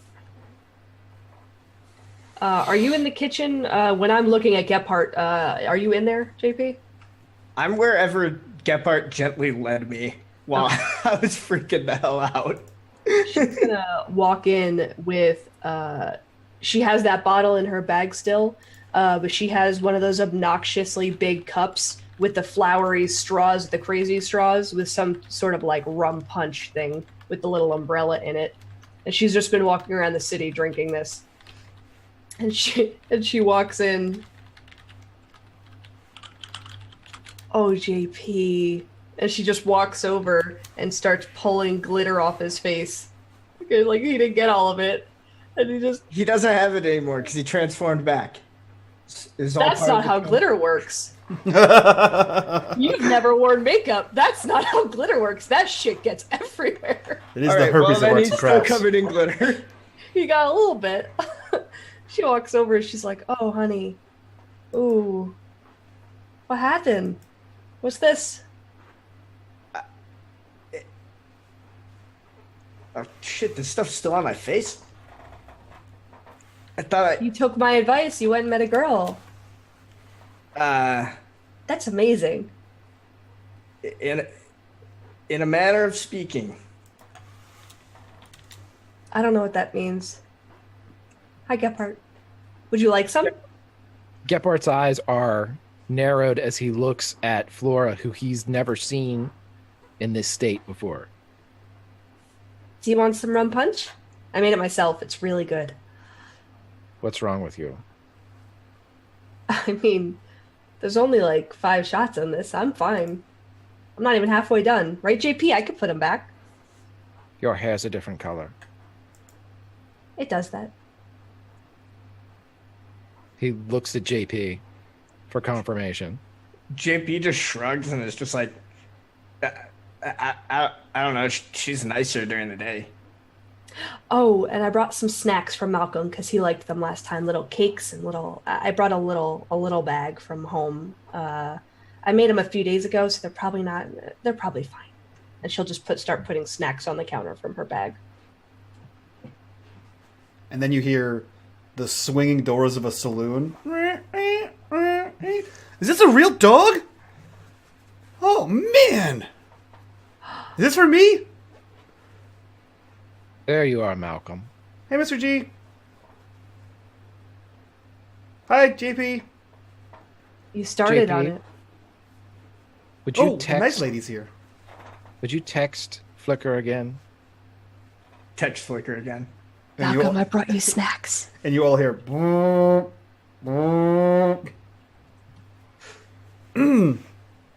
What are your things is going off, Mr. G?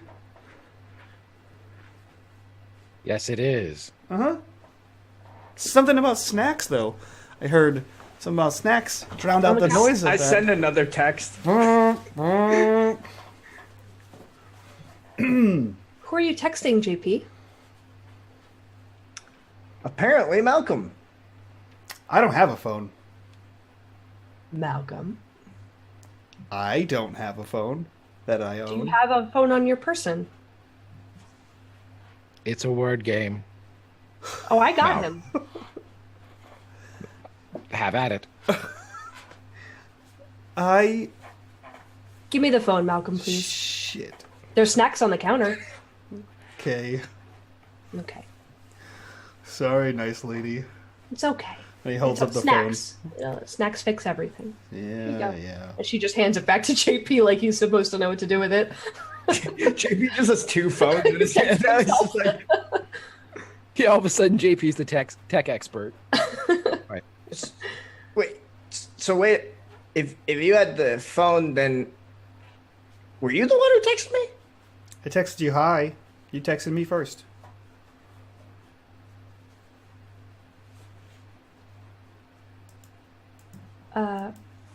Criminals often have more than one phone. Mr. Gephardt, can I ask you something in the other room? I don't think it's from Malcolm's eyes. It's You know, disturbing. Okay. You don't listen with your eyes. Okay. And she, and she goes in the other room. Now, I did find something. It's not what we had hoped for. It's not a lot of information. I spoke with my new buddy downtown, and he was a little grumpy, but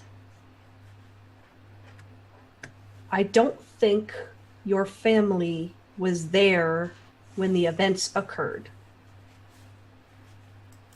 Based on something he said and pictures. And I don't want to show you the pictures because they're sad. But it pretty much just backs up my statement that they probably weren't there when the sad stuff happened. Am I making any sense? Yes. Oh, thank God. I don't like giving people bad news. So there's that. There was no weird item that you were talking about, just what I told you. And she was, the Olivia lady was investigated and cleared. And also, I don't think he was involved because he genuinely thinks it's you.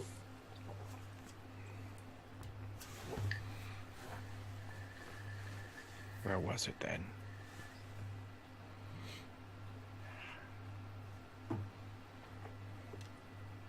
I'm going to keep digging. In one day, this is what I have. Progress report. But cheer up. Thanks. We will find them and put them away or kill them. I don't know. You do whatever it is you do. Do you want some of my rum punch? Yes. Now I do. You see her go in her bag and pull out another 2 crazy straws, plop them in, and push them over to him. He doesn't think twice and takes a drink.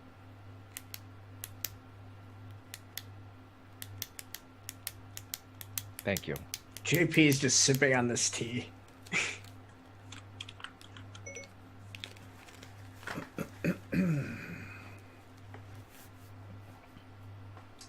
So now that the awkwardness is out of the way, was JP wearing makeup? He looks pretty. I think so. It was a disguise. I would try to get it off, but So it wasn't a girl. no. JP, may I? Bummer. Yes. JP is having a crisis. He went to a club and saw himself dancing, with rhythm and a fairly decent voice. This is disturbing to JP, for reasons that only Oh. JP can explain. There was makeup, and it was you. It was okay, cool. I don't know why you didn't take me. I mean, I take you to Xanadu, and then you don't bring me to a club, but it's fine.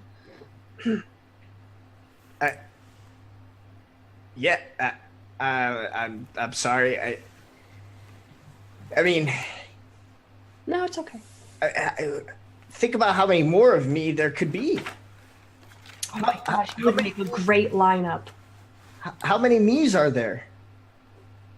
There could be yous across the city not making decisions. What?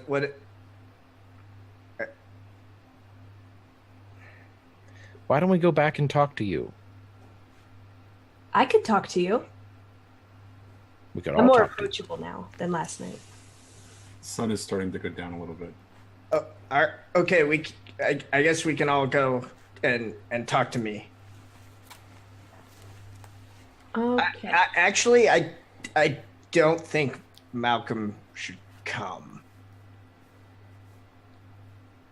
Why That's not? understandable. I was his age when I saw El Debage at the El Capitan. I have no idea what that is. Malcolm is very smart and likable and nice, but he's also very impressionable. Maybe you're right. I love Malcolm. I think he's great. I just don't think this is really a bar you bring kids into. And also, he doesn't own this one. So I don't think they'll let him in. Which one does he own? Xanadu. All right, we should go. Malcolm, if you want to come, you can wait outside. Okay. Okay, bring some snacks in case you get hungry, because we're going to walk there. Okay.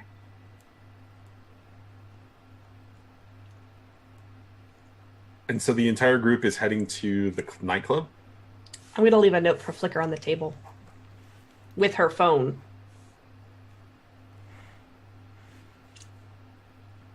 It just Okay. says call us, smiley face with a heart, and a bunch of flowers drawn on it. Okay. And you're going to the club? Mm-hmm. To talk to me.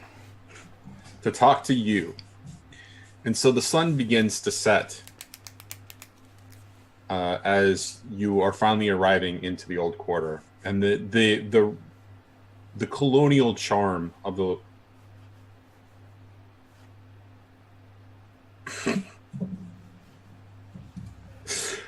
the colonial charm of the location really begins to shift into more of a darker tones. The sun kind of sets. Flora, do you change outright, or do you wait till you get to the club before you begin to really kind of change your outfit and do everything else that you typically do? She doesn't do any of that because she didn't really think about it when she left today. When she forgets are her worst days, because then she's dressed like a girly asshole all day, and she hates it.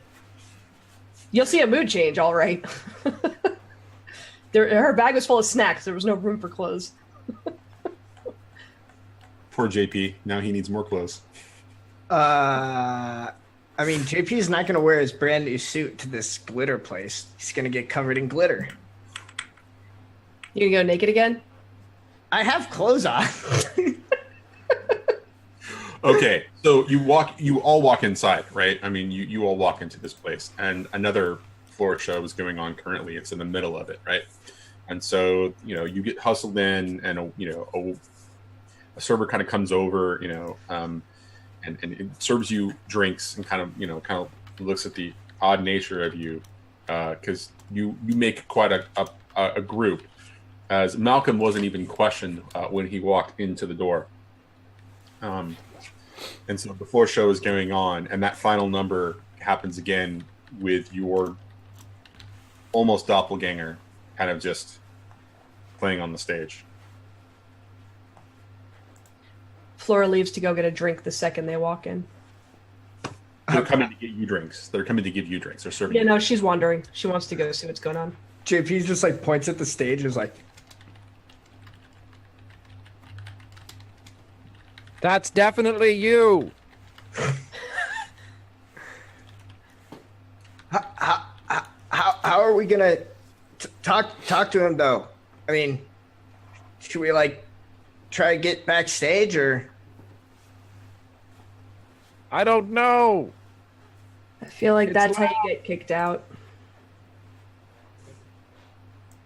I actually I have an idea.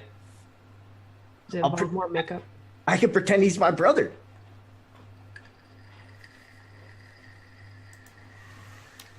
Going to visit, my brother. Let's try to get backstage. We'll talk to my brother. Why don't you just pretend to be him when his set ends? That's better. You made it weird with the whole brother thing. No, I agree. She's half naked. That's much better. Yeah. So once this other JP is done on stage, I'm going to try to go to the back to meet them, and we'll see if my friends come with me. Yeah, Gephardt's awkwardly following. Yeah. So you try to make your way backstage at this place, essentially? Yeah. All right, so as you're kind of moving back that direction, a couple of the servers were like, JP, what the hell? Weren't you on stage? I mean, sorry, Marty, what the hell? Weren't you on stage? Yeah, I just had to grab some of my friends. I'm taking them for a look around in the back. They want to see where the magic happens. But Russ is here tonight. You want to make sure that Russ doesn't see them because he's going to get really pissed. So, in back there quickly, just show him around, show him the costumes, then get him out because Russ is on a tear tonight. I know, boy. I know Russ. do I know Russ? That he's just gonna keep going. All right, and so when you walk back, you see it's essentially just one big dressing area with a bunch of rows of mirrors, with lights and makeup, and it smells like sweat and costumes, and there's glitter, and there's all kinds of flamboyant costumes everywhere, and you see, everybody back there is in various states of dress, trying to get ready for the final number. And you see yourself at the far side of the room, or your supposed doppelganger at the far side of the room, kind of, getting his outfit on, and playing a last minute, makeup before he goes on the stage. I'll try to get back over to him, like as unobtrusively as possible. Okay. And then, like if he doesn't turn to look at me because he's like busy, I'll kind of like tap him on the shoulder. Yeah. No, sorry, sweetie. I've got to get this going. I need to get back on stage. I just need like 1 second of your time. I mean my time. What? He looks back at you and he's like, "What the fuck? Yeah. Who are you?" I'm JP. Who are you? Hey, Marty, better hurry up, get on stage. We're about to start the number. Do you have like a number? Can you maybe like get a drink or something after the show? I just have like. Just go sit at a table. I'll find you. Okay, got it. Rushes on the stage. I'll head back. Was that Ross? No, that was me. Okay. Flora looks over at Gephardt, and her hair is black to about this much left, and she's like, I don't know what the fuck is going on either, but these outfits are awful. I agree. Flora would love these, but these are But I horrible. actually like the sequence. Oh, God. You're a dirty old man. And she's just going to turn around and walk back to the front of the table. Like the Pointer If it Sisters. I don't know if it means anything to you guys, but apparently the other me was just as surprised.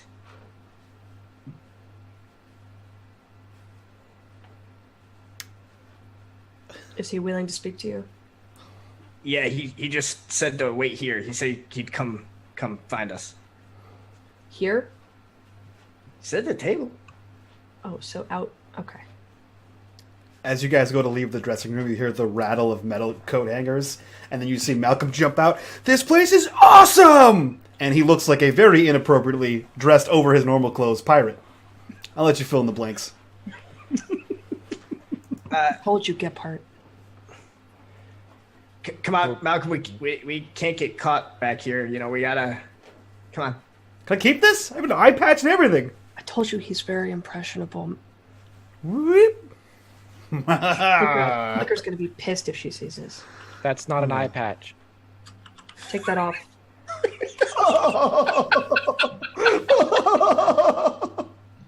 I thought the triangle part was weird.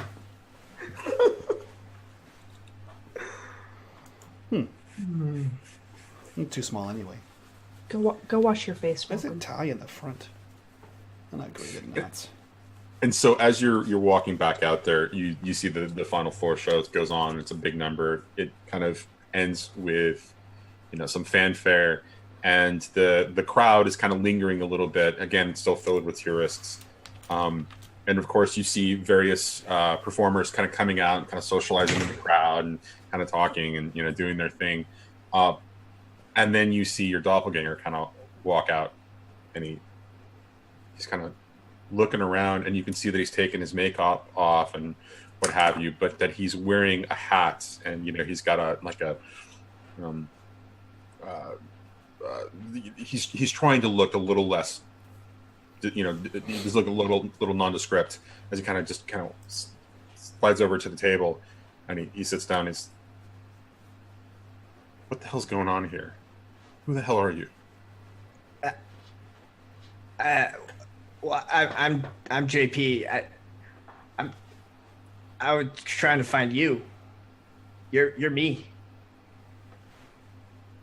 My name isn't JP. My name is Marty. That doesn't explain why you look like me. Well, how do you know you don't look like me?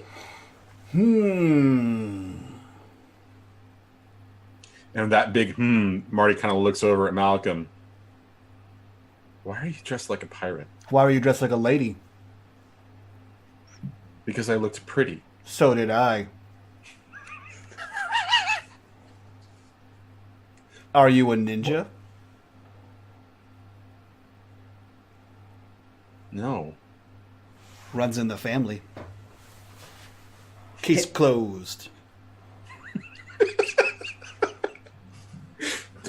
And Marty looks back over at JP. Interesting circles you travel in. Yeah, you can't pick your friends. I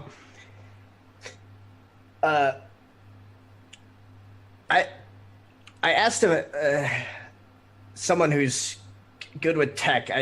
I can sometimes do this thing and make other people who look like me, and I had her see if there was anyone else, and that's how I found you. Why? What? That doesn't make any sense. How far back do you remember? In general. I've been in the city for a year. I moved here about a year ago. Have you Before that? always been a pretty lady? Listen, young man, you're a little young for me. You're right, he is. What do you remember before that? I lived in a farm. It was a terrible time. I came to the to find myself in the city for a little bit of freedom. Well, I found you. Case closed. I've never grown up on a farm. Can you? This is gonna sound weird. Can you do any like special stuff? What do you? I'm not crazy like you. Apparently, you think you're some crazy guy who can create duplicates of himself. I'm just me. I'm just me. And you have fantastic rhythm. JP, you don't find the girls that do special stuff inside of buildings. They're usually outside. We try to avoid them. Good job, Malcolm. JP, this isn't helping. We'll find Flicker. Marty, right? Yeah, I mean, my mom called me Martin, but my friends call me Marty. Here's my phone number. Just send me a text. I don't want to bother you, but I mean, come on, you got to see that something weird's going on here. I absolutely 100% agree with you, JP. But I mean, you're talking crazy. I grew up on a farm. I've been in the city for a year. I don't know what you're talking about. Marty, I believe you, man. I really do. I'm gonna dig more into this. We both want answers. So I'm gonna ask JP a question, or I want to ask Sam a question about JP and his ability to produce clones. Is there anything distinct about the clones? Is there a mark? Is there something else that kind of strikes you as different? That's a good question that I haven't thought of. Has to see his dick. No. Marty clearly looks slightly different than you, but he does look. I mean, there are some. I mean, he's not a 100% doppelganger. There are slight differences, but of course, given his description of how long he's been in the city, if he was a clone, there are going to be slight variations in his build and that kind of a thing based on the way he eats and do that.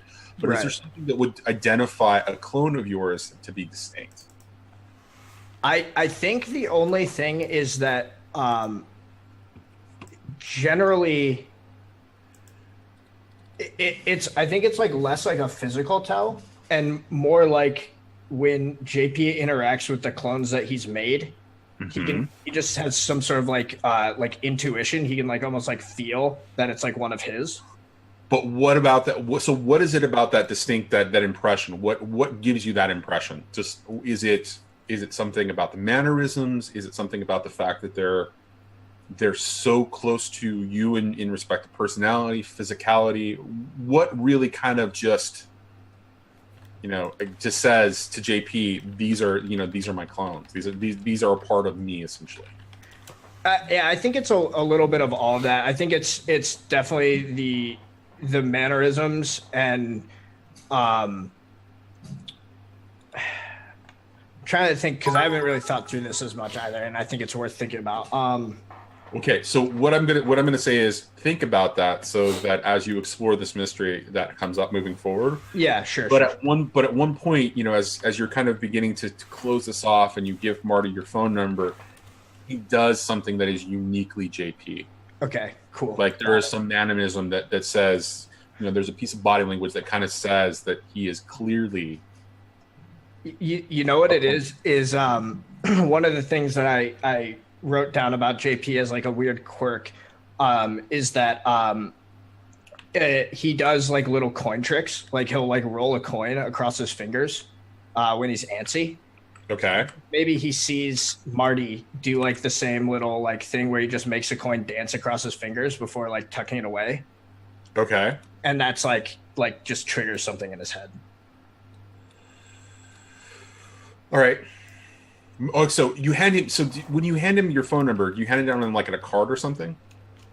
I think I just wrote it down on like a little piece of paper, like a bar napkin or something. Okay. All right.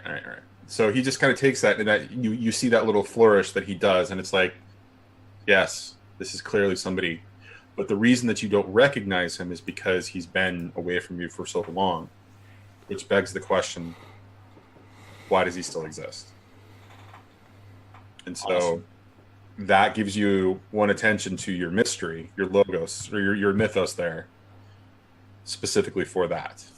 Awesome. Cool. All right. And so Marty kind of, says that, he'll be in contact. Have a nice night. I've got to get back to the show. As you see a big guy, Russ, kind of come out. Marty, get your ass back in here. We've got another show to get started. The tours are going to be coming in soon. As you look around, you realize that the conversation was so engrossing that most of the club is empty now. Yeah. So JP will get up and like look to the others and just make a motion to the door.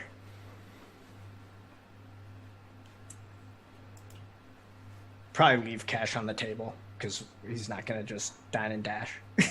Okay.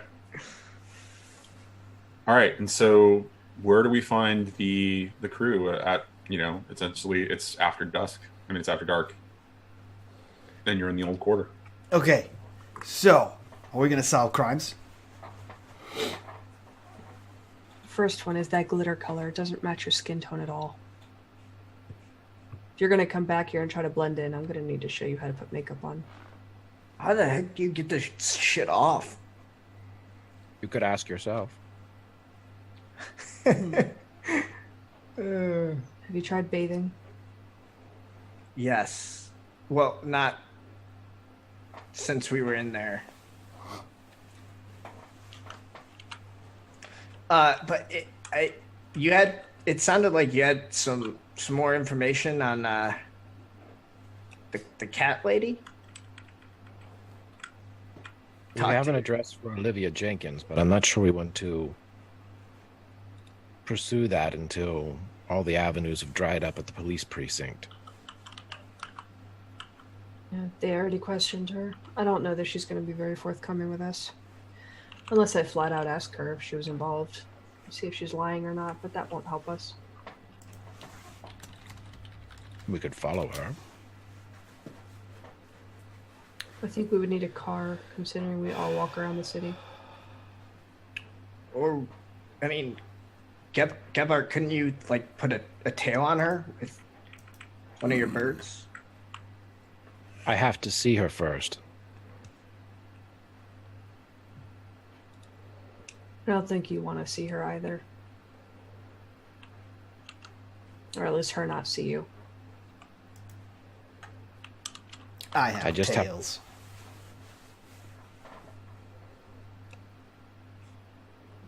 Perhaps that's the best chance, just to get as much information, potential out of the pattern as possible.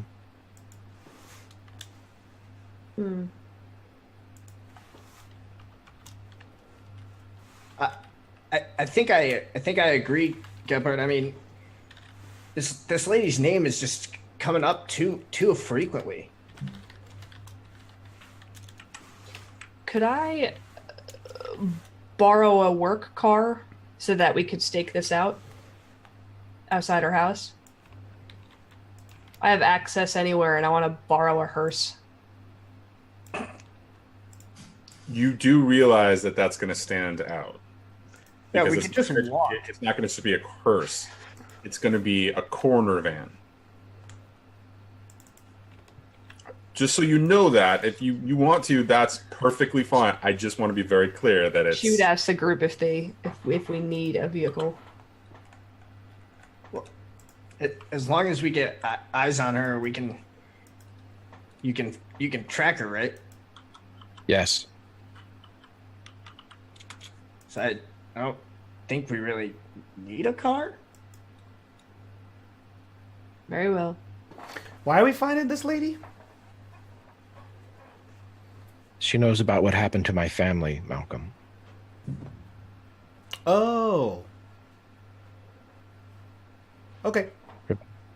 I told you about the bad things that happened to my family. Yeah, I thought we were looking for the snack ladies. And then the guy that got killed by the cat lady. I think we are as well. Oh, okay. Okay. My friend knows the cat lady. Who's your friend, Malcolm? His name is Calvin. And he talks like this. Does he know where she is? No. Sometimes he sees her, though. I told you. We fought the cat lady, and then I beat her up, and then we tied her to a chair, and then he was like, "Listen, cat lady, you'll do what I tell you." And then they left together. And now he sees her sometimes. If I can get a sample from her, I can match it to the bodies. I think he lives in the forest. He really liked it. I mean, the park. It's all the same. I know where... No. Wait. Who owned the building? He worked at an office that he doesn't go to anymore, and Flicker found me there, and she was all fast and talky, and then I told Calvin where I was, and he said, "You don't want to be there, kid. The lady that owns that place isn't nice." And I was like, "I didn't see a lady," and I ate his soup. I don't think the lady was the same cat lady, though. Oh! Flicker has a thing with pictures and strings that point to all the people that she thinks are involved in Mr. Walker's death. What now? Where'd you see that? At the office. That's what I just said. Take us there. I don't have a car. Lead us there. Oh, okay. Da da da da. And Malcolm begins to wander in a direction. Does Malcolm wander in the correct direction? Probably not until he figures out where the hell he is, because he doesn't know where we are in this part of town. But once he figures out where he is, he takes him a roundabout way to get to Calvin's place, or Calvin's old office. And so as you're beginning to make your way out of the Ord Quarter again, you hear that bell ringing just as you leave. Oh, I know where I am. This is where the library is. I have friends there. I should see him. As you hear this bell as well, you look up again, and again you see that cloud that looks vaguely like a ship.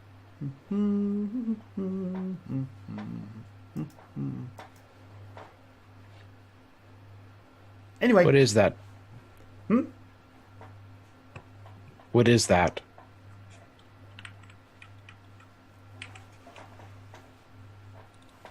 A pirate ship? Yes. Mr. Are you doing Russo. that? No. Have you seen it before? Well, I mean, like, all the time I see pirate stuff. You guys see it too? I see it. Yes. Yeah. I definitely I see it, Malcolm.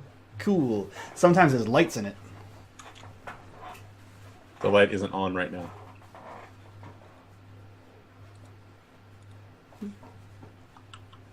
Did you hear that noise? Yes.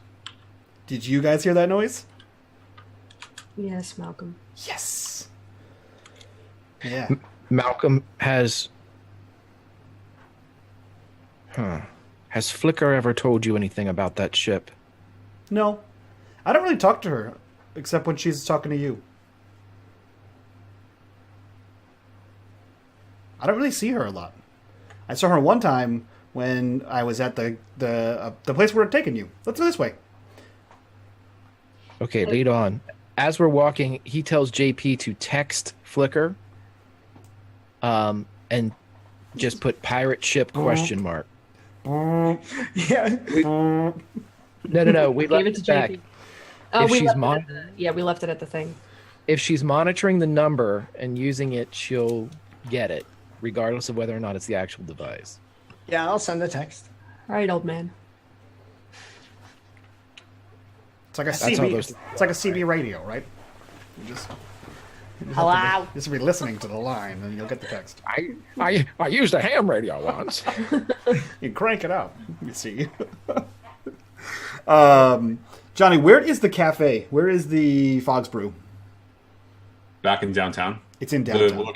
The location that you're talking about, the one where the I was trying to figure out where I was in relation to that place. I mean, I know where the central library is in the old quarter. So like that's his starting point. So once he finds that area or the areas around it, he can lead to Calvin's, office building from there. Yeah, it was in downtown. So the office building. No, the office building was in, I believe, the blue-collar district. And Dane can answer that question specifically, but I believe it was close to his residence, which is in the blue-collar district. Okay, so when we get there, I have a very important question for you. Sure. Is the 1976 Phoenix there? No. Shit. It is not. Damn it, Rick. Found it. I almost had a car, guys. I don't think I want to trust Malcolm with the car. I got there fine-ish. So we arrive at this building, which looks like a standard office building. Several floors of windows, glass door in the front, most likely locked. And Malcolm points to it and says, ta-da! This is where Calvin worked one time. He wrote a book, magazine, blog. He doesn't work here anymore, though. But his name's on the card, or the address is on the card with his name on it. Anyway, this way. And I'm going to attempt to open the door again. Roll it. Cool. What am I... Change the game? Is that what we're doing? Change the game works. Cool. Take a risk. Sneak around. I think it'd be change the game to unlock the door, I guess. So I'm going to do shadow manipulation. Every scam in the book to pick the lock. Let me ask you this question. Is there more that you want to change besides opening the lock? No. Then sneak around. Okay. Because it's a more binary kind of a thing. It's either a yes or no. Okay, cool. In that case, yeah. So I think shadow manipulation, every scam in the book, maybe criminal underbelly? Okay. And then I will sneak around. And I succeed. With a little bit of a complication. Yep. Okay. All right. So you step inside, and it's really dark in there. But it looks very much the same as the last time that you left it. Yeah, and I lead everyone to the office part that is Calvin's. And I assume all of the... actually, are all of the drawers still open and the cabinets moved around? Mm-hmm. Oh, man. Okay, well, so that's... So I did all this, but that was like 4 weeks ago. So no one... I don't think anyone's been here in 4 weeks. And there's no food. I ate it all. But if you come over here... and he walks to the back of the room where the murder board was. Okay. And so when you walk back there, you see a murder board that kind of displays. It's a tree, kind of just connecting a bunch of different things. You see the Walker Foundation kind of listed there as the above. You see a couple of different personalities that are just right under the center. One being the Chow Industries, or was it Chow Industries? Mm-hmm. I think it was okay. It was Chow Industries. You see Pandora's Delights listed there as well.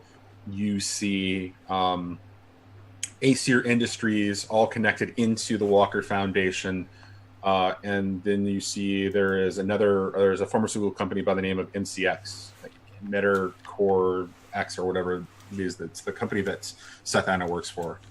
And so you see various little entities listed. You see the Dare sisters connected to Pandora's Delights. You see you see Gerald Walker connected to the Walker Foundation. And there are just little bits and notes here and there. Not a lot more than what you already know, except that you see that there is a line, a a different type of line potentially connecting the Walker Foundation and Chow Industries through Julia Sable. Flora is going to immediately take out her phone and start taking pictures of this board and certain details, anything that she didn't already know. Like I said, there's not much more that you didn't already know at this point based on the board. However, one of the things that you do notice is that the board is a little dusty, like it hasn't been touched in a couple of weeks. Is there a picture of Julia Sable? No. Okay. Just the name Julia Sable. Can I Google Julia Sable? Actually, you know what? I think Malcolm would notice this being back here face to face with it. Oh, that one. And he grabs the note card that says that on there, and he holds it up to Mr. G, expecting him to understand what this means. What is this, Malcolm? That's the lady. The lady that made me stare? Yes. He takes it. Thank you, Malcolm. I pushed her. Anywhere you did. Anywhere on the board, is there any reference to Gephardt's family? Or Olivia? Yeah. No. JP will tap. It was MCX, and what was the other one? Started with an A. Acer. Corporation. Acer. Acer Industries. He's gonna tap those two names and just be like, "Do we know anything about these guys? It's the first I've heard of them being involved." Looks like I have some homework to do. Well, this is the girl with the giant. And he points to Chow Industries. Girl with the giant? Mm-hmm. She was there when we were there. And then you left, and then I came back inside, and then that's where I met Calvin, and that's where I met Gio, and that's where I met the cat lady again, and then I found the girl with the giant, and then we ran out, and I hit the cop with the pan, and then she's like, I have a giant, and I was like, "Ah." And then together we pushed the cat lady. This is the day I don't remember. Yes. Okay. That's where I saw the dead guy. Right. Is there anything on the back of this board? Say that again? Is there anything written on the back of this board? No, because it's like a big what do you call it? It's like a big cork board, right? Yep. It's just a big yeah, there's nothing on it. So, it sounds like. I mean, we don't know where this lady who I guess made Gephardt forget stuff is, but I mean, we could investigate these two companies. Mm-hmm. If this is, you said it was dusty. It was holding dust from being. That is correct. Does it look like, with the exception of the Sable card that was pulled off, does it look like there was anything else removed here? Like something else that was pulled off and, left a mark that kind of is absent of dust? Less dusty, yeah. Yeah. I'm going to need an investigate roll for that. Okay. I can do that. Okay.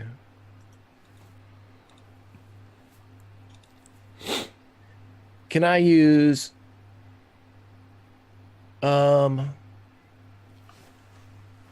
okay, so you said it's a cork board, right?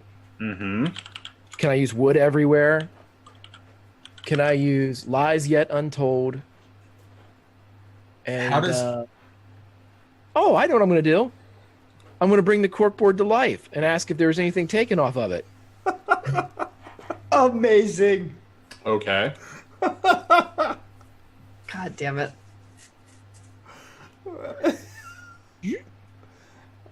I want to see that. Hi, I'm a corkboard. Has anything been taken off of you? Yes. Are you rolling your investigate? Yeah. So no, can I he's use just going to talk like this for another 20 minutes. Yeah, I was just wondering what the hell's going on. He was in character as a How long corkboard, you let him guys. go.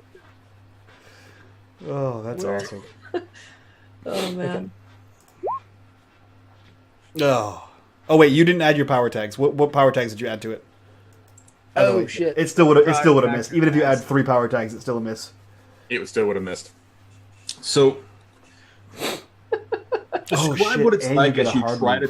to the corkboard. You try to bring it to life enough for it to communicate with you, and I'll describe what happens. I can't hear you.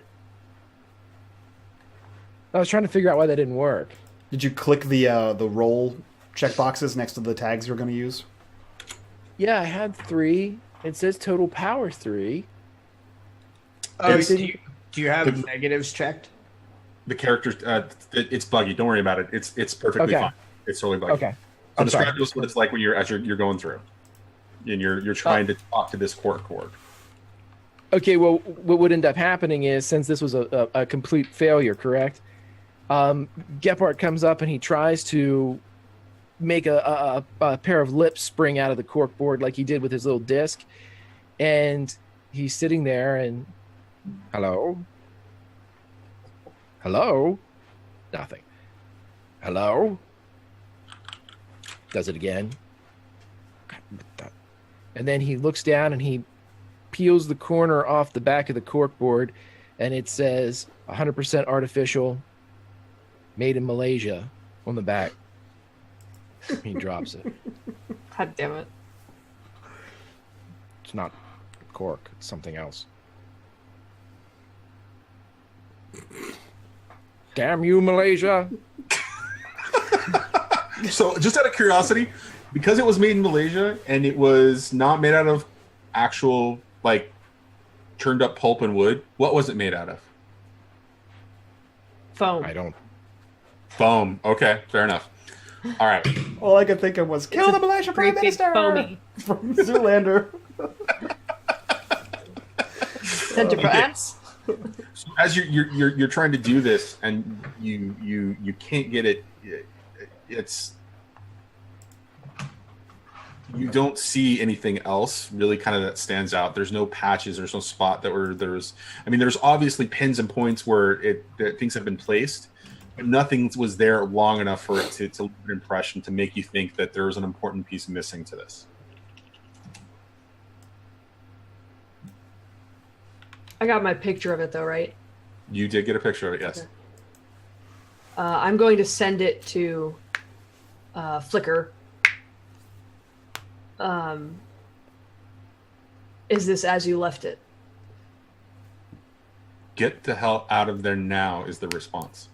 She Guys, says that all the we gotta time. go. No, We it's gotta go fine. right She now. says it all the time.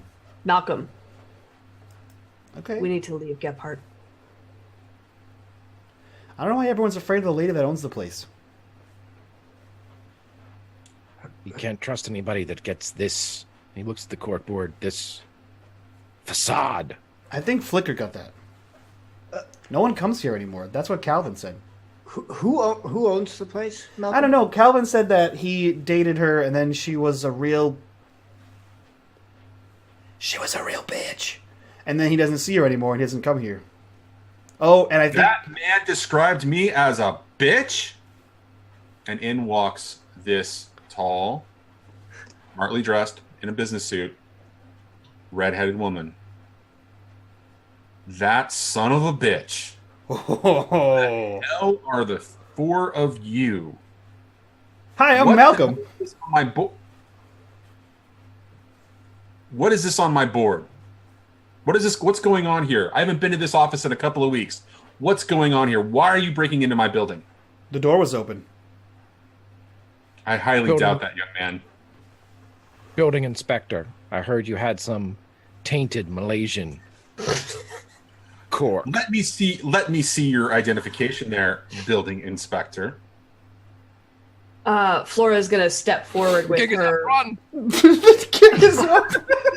Do you say that? Yes. Oh, she's running then. Fuck it. Can that be where we end it? They're kicking us up. Run. She's clearly stepping in your way in front of the board. Can I spit in this drink? I'm just kidding. They're kicking us up. The gig is up. Okay. Oh man. She is standing in your way. What are you going to do? She's gonna square up with this lady. Hey, he called you a sucky something. Well, there was a lot of... Well, you're too young for that. That sounds Anyway. like him. What are you doing here? The door was Why open. are you... I'm not dealing with you, young man. Who's responsible for this young man? Me. Well, I didn't want to have to do this, but I guess I'm going to have to turn on the charm. And her voice begins to get softer. Now, what are you doing here? And I want you all to roll face danger. Fuck this bitch. Who's going Start first? one at a time. We'll start one at a time. Malcolm. ahead. Man. I'm gonna use everything's a game. Mm-hmm.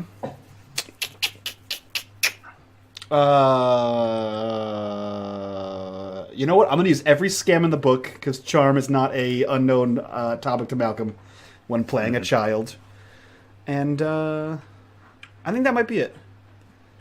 I think that's might be the only one that may apply to this. All right. And I don't think any weakness applies either. Okay. Okay, cool. So face danger is what we're doing here. Bow. -1 tier. -1 tier on the status. All right. Let's go with Gephardt next before I start doling out the status to you all. Gephardt, what applies here? I think that I should be able to use the nose grows and blackmail falsehoods to kind of in my ability to read it. Okay. Go ahead. I don't know if it's gonna work. Face danger, right? Yep. 9. Wow. Okay. Flora next. I think I'm going to use Dead of Night. All right. I was going to try to use my access anywhere for the River Styx. Because she was going to just show documentation showing that she was allowed to be here. She's conducting research for an investigation. It's an abandoned building. It's not like an inhabited place, you know? She's clearly the owner of this place, though. So. Yeah, but it's... Okay. It's uninhabited, and there's a murder board over there. So... Roll it. Okay. Face danger. Bum bum bum. Whoops. And JP last. So, if I recall correctly, I have a crit from a donation. Is that correct on me? That is true. You have a great success That is- from a donation. I'd like to go ahead and take that forward if you'll allow. You want to use that crit to succeed here? Yes, please. Okay. All right. So you are the only one who does not take a status in any way, shape, or form. She doesn't look everyone like you, else- so you're not attracted to her. For everyone else, Flora is beguiled, status 3. And Gephardt and Malcolm are entranced, status 2. And as she pulls this charm out, she kind of looks around and says, I don't need to worry about you, looking at JP. And she looks over at Gephardt. So, what's going on here? They came to the board. Hold on. Did JP feel anything when she tried to charm him? No. Okay. It wasn't there wasn't like a physical attack or an emotional response. It was just more of like charm just kind of subtly slipping in there. So So he wouldn't notice that everyone else is beguiled. That's what I wanted to make sure of. He would notice their disposition change, absolutely. Okay, but it's not like he feels himself shaking something off and like looks and then sees them changing. So I'm out. Right, exactly.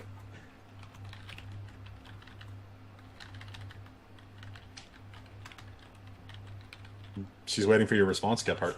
We came to look at the board. You smell lovely. I know. Gross. She says, I know. It's nice to see you all here. Do you want to explain why you're here for this murder board? Or what's going on with this murder board?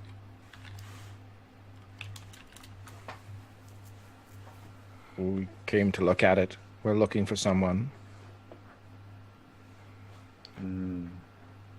Okay. Well, you see, one time I was at a coffee shop and there was a lady there, and then the lady was like a cat lady, and she killed a guy, and then I came here with the girl who had a giant, and then she was like, I have a giant. I was like, I have a giant. That's crazy. And then we were over here, and then I ate your soup, and the soup was okay because I came here because I found a friend named Calvin, and Calvin had a business card, and the business card said to come here, so I stole my friend's car, and I drove my friend's car here, and then I came here. Malcolm. Also, I don't remember anything about that day.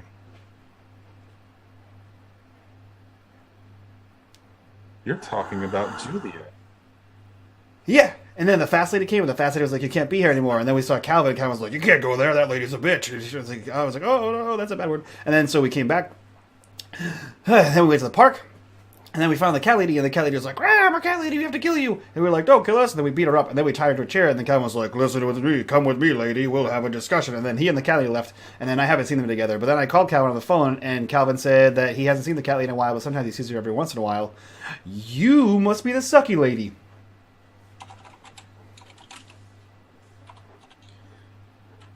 And she leans close into Gephardt's ear.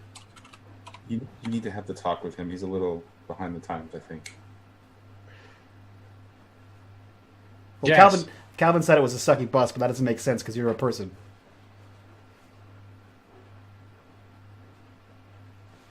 Close. And she kind of... You're here to talk about Julia, though, if you were at that coffee shop, aren't you? Or who are you here to actually talk about? Julia. That was correct. Good guess. I don't trust you. And she looks to Flora. My name's Siobhan. And she reaches out her hand to take yours. Flora pulls off her glove and reaches her hand out. No, she doesn't. Damn it. It's for the shot guys. You wouldn't, based on the level 3 status of Beguiled, you would She not. would just shake her hand. You've got lovely eyes. And she kind of looks at the three of you. Now, are you here for something else, or is it just for this Julia? What? You trust them, but not me? We're also trying to find the sisters. And she kind of shakes her head. Now it's starting to fall into place. JP side eyes Flora. He's starting to be very confused and put off by this whole interaction. And she looks at JP as he's doing that. I'm not going to hurt her much. And looks towards Malcolm and says, you're a little young, so you can go. I don't have anywhere to go.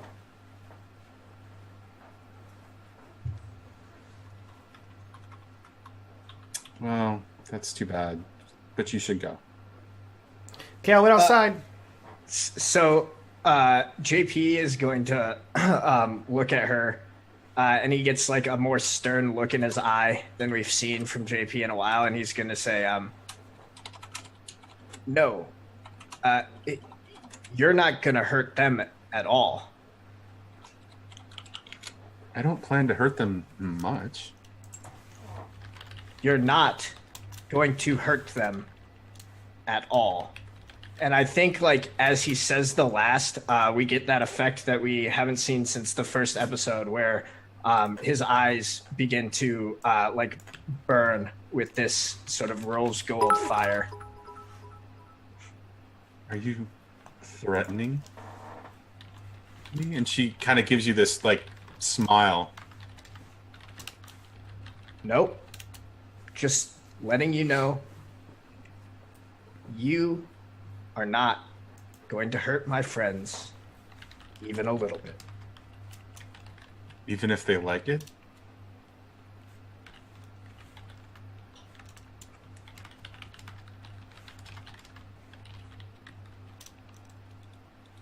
You can go. Stares at her. You can go too, as she wraps her arms around Gephardt and Flora and begins to escort them out of the room. How? So, just out of curiosity, Johnny, how much free will do I have to exert here? You have a lot. You've been following what she says. Okay. When I see this, so before I've fully left and I see her put her arms around mostly Mr. G, I'm going to take a risk. Oh, okay. And while JP is being all threatening as she's slowly saying, what if they like it? And sort of, I'm going to use imagine things to life, shadow manipulation, and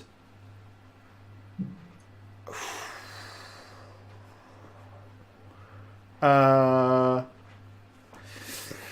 I'm debating on this last one. Okay, so I realize that you're choosing a move and you're choosing your power tags. I'd like you to describe what it is that you're trying to do. So what I'm doing is the shadows are going to come to life and slide up JP's leg and take out his phone and dial a number. But whose number? That's not quite what I was expecting, but okay. Yeah, but whose number is the question I have. You know what? I'm going to use... Man, it's not... I guess it's... I don't know what else is applicable. I want to say criminal underbelly, but that doesn't sound right. No, well, it's criminal underbelly kind of implies more than petty crime, and this is petty crime. Yeah. So roll it. Whatever it is, roll it. It's every scam in the book. Okay. The number I dial is Mr. Gallows.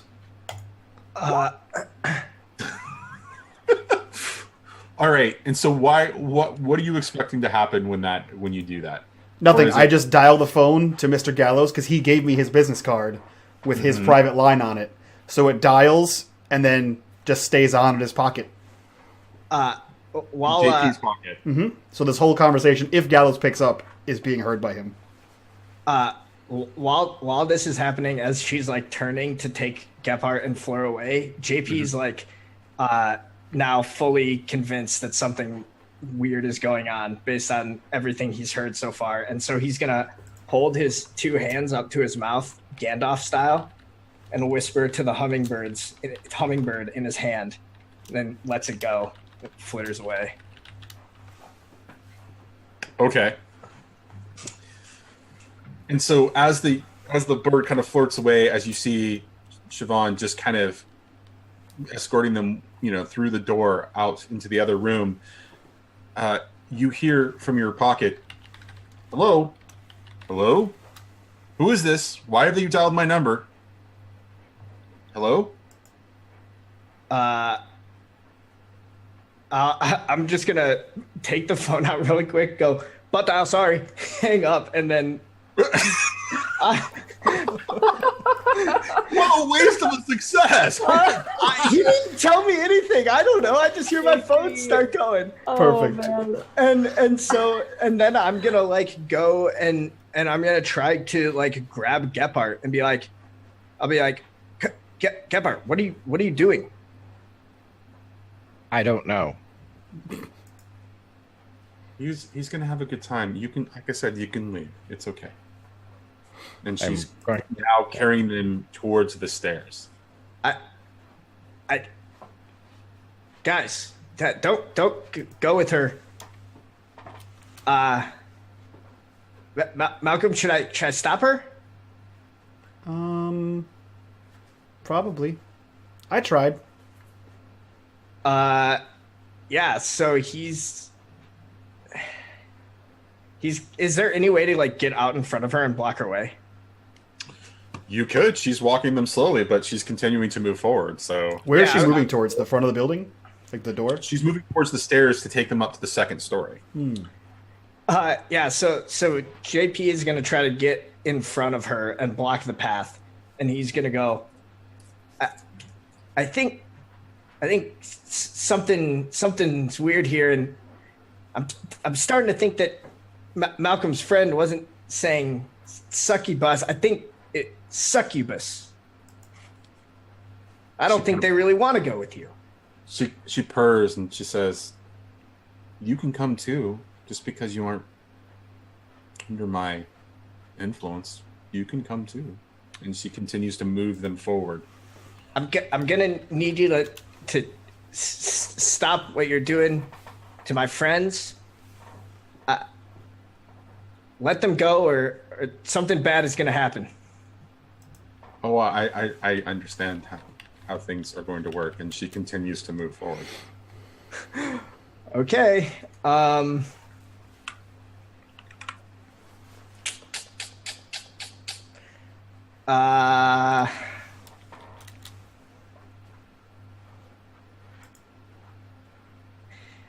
trying to think of a way that what he could do to get them out without severely injuring this woman. And I think what JP does is he's going to try to like let her pass and then grab her wrist and like do a wrist lock so that she has to let go of Flora. And then he's like gonna just like hold onto her hand and basically try to like force her to fight with him.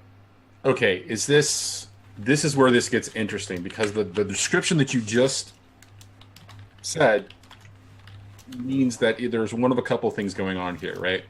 This could be a take a risk. Like, it could be a situation as simple as you are attempting to restrain her in some way, and by grabbing her wrist, you can do that. However, it also could be a change the game, which is you could do that and then gain some juice to kind of affect the story in some way, shape, or form. Or you can face danger, right? You can turn the danger towards you, essentially, and take whatever the brunt is that she's going to throw at you. So really it comes down to intent.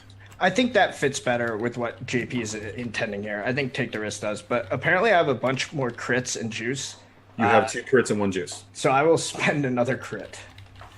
Okay, so which arm are you grabbing? The one that's around Gephardt or the one that's around Flora? Flora. Okay, so describe exactly what you do with this crit. And again, this is face danger or take a risk? Take a risk. Okay. So basically what I'm imagining is she's walking towards me. Mm-hmm. I sort of make like I'm going to let her pass, and then she's got like a loose grip on Flora and Gephardt, so I basically snatch her wrist as she's trying to get past me, and then use the momentum as she's like trying to move past me and a little bit of a strength to twist up her wrist into a lock. What kind of a lock? Like, what is it? What are you intending for the lock to look like? Like, are you putting it? Are you just grabbing it and then just kind of putting it to her side? What are you doing? What are you trying to physical position are you trying to put her into? It would be wrist and shoulder control. So he's not like pushing her into the ground, but he's basically like making it so that she can't use her whatever arm's holding Flora, and he has like a solid grip of her shoulder. So basically she'd have to fight him to keep going. Right. So you grab her wrist, and so you've got her at her wrist, and then you've got her on her shoulder too, and you're just kind of holding her like that? Correct. Okay. All right. Well, you do this, right? So you grab her, and you grab and you hold and you get her, and she's like, "You will let me go." I don't want to fight any more than you do. Oh, Just I let love my it. friends go. And she turns around, and using the DM crit, she pushes you with her other hand, dislodging the lock that you have on her arm and shoulder, and throws you across the room. And as she does that, she begins to shift a little bit. Her body image begins to change as wings begin to crawl from her back, unfurling and a tail begins to, kind of slink around her left leg, and on her head, just little horns begin to kind of creep out. As you can see in her right hand, there is a whip sort of uncoiling in front of you. And she says, "That will be the last thing you ever do to me." And that's where we're going to end it. Shit. Excellent. I love it. Awesome. So that was episode 4 of 6/20 Metropolis, Ghost in the Machine. If you guys aren't caught up on the live stream, I know we got a huge raid from McLogan. If you guys aren't caught up, feel free to catch up on YouTube. The first 3 episodes are already up there. Go check them out. This game is awesomely fun. For those of you that don't know what 6/20 is, this is a conglomerate of role players across 3 different channels. My channel here on this one, Tuesdays on Video Store Cowboy, and Thursdays on Not So Speedruns. There are 12 players in total, all existing in the same city, all interacting with the same NPCs and crimes. And we are some kind of noir supers that are based on fairy tales and legends and things like that. So definitely check that out on YouTube. Check out all these guys, and we'll go around and introduce our cast and crew, let you guys know about our sweet little discount code, and then we'll get the hell out of here with little hosts. So we'll start with Johnny, who I'm sure didn't expect for things to go the way they did today. So Johnny, who are you? What are you doing here? And what did you think about today's session? Curious about the direction. Very interesting because we actually fall through on JP's mystery, which was kind of neat to be able to do. And you can thank Flora for that little bit of shift in the narrative there to, being an address, because I thought that was just, just enough to make JP the, happy-go-lucky sort of, Boy Scout, kind of pause for a second. Otherwise, I didn't expect that you guys would actually be running to Siobhan. In fact, I expected that to happen for Trindane at some point, so that was pretty awesome. Anyways, I'm Johnny. I'm the GM for 6/20.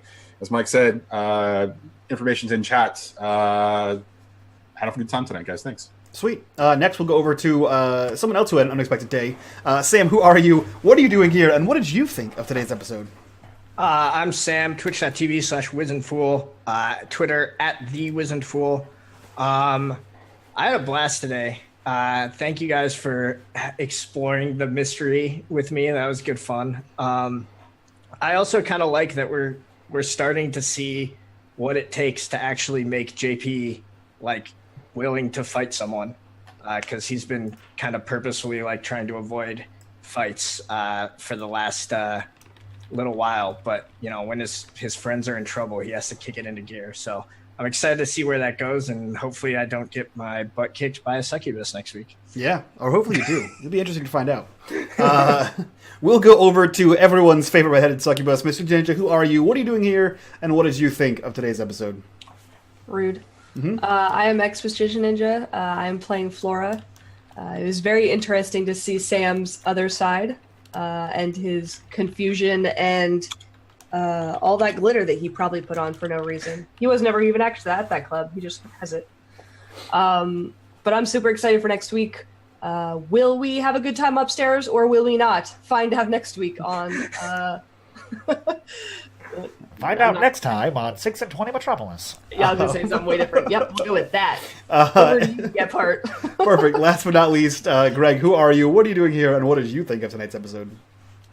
Well, thanks for that report, X-Miss Ginger Ninja. Tonight on Metropolis, we experience some ups, some downs, some glitter, some highs, some lows. And here, as Gepard, I experience them all with a bit of confusion as I'm old. Grimjack21502 on Twitch and Twitter. You can see me on Learn by Play on the Dungeons & Dragons channel on Saturday from 6 to 9. And then on my own channel from 7 to 9 on Sundays doing a little Pulp Cthulhu. But that's all I have tonight. Good night and good luck. Sweet deal. Why was there a little bit of Walter Cronkite and a lot of Spicoli in there? And that's the way the cookie crumbles. Wait, who did he start off as when he said Oingo. Dr. Evil. Dr. Evil. That was great. Like I said, guys, if you are not caught up on the show, check it out on YouTube. If you guys want to join the conversation, jump in our Discord. We're there all the time. And mark your calendars because March 24th, the final Saturday of the month, we have our 12-hour charity stream where you get to see another one-shot of 6&Twenty and 3 other one-shots of various things. I believe Tales from the Loop is coming back to finish what we started last month. And currently we're sitting at like $4,250 for charity this year alone, so that's pretty goddamn dope. And we do have a little coupon going for 6&Twenty here. If you guys go to cityofmist.co/store, you guys can pick up the hardcover, a PDF, and get $5 off using the coupon code 6&20fan. I'll put that in chat for you guys. And then while we get the hell out of here, we're going to go raid our friend Bubbernot, who's currently playing some Shackle City. And it's some good times. So get the hell out of here, join that raid, and give them all your hot, sticky raid love. And from all of us to you guys, bye-bye.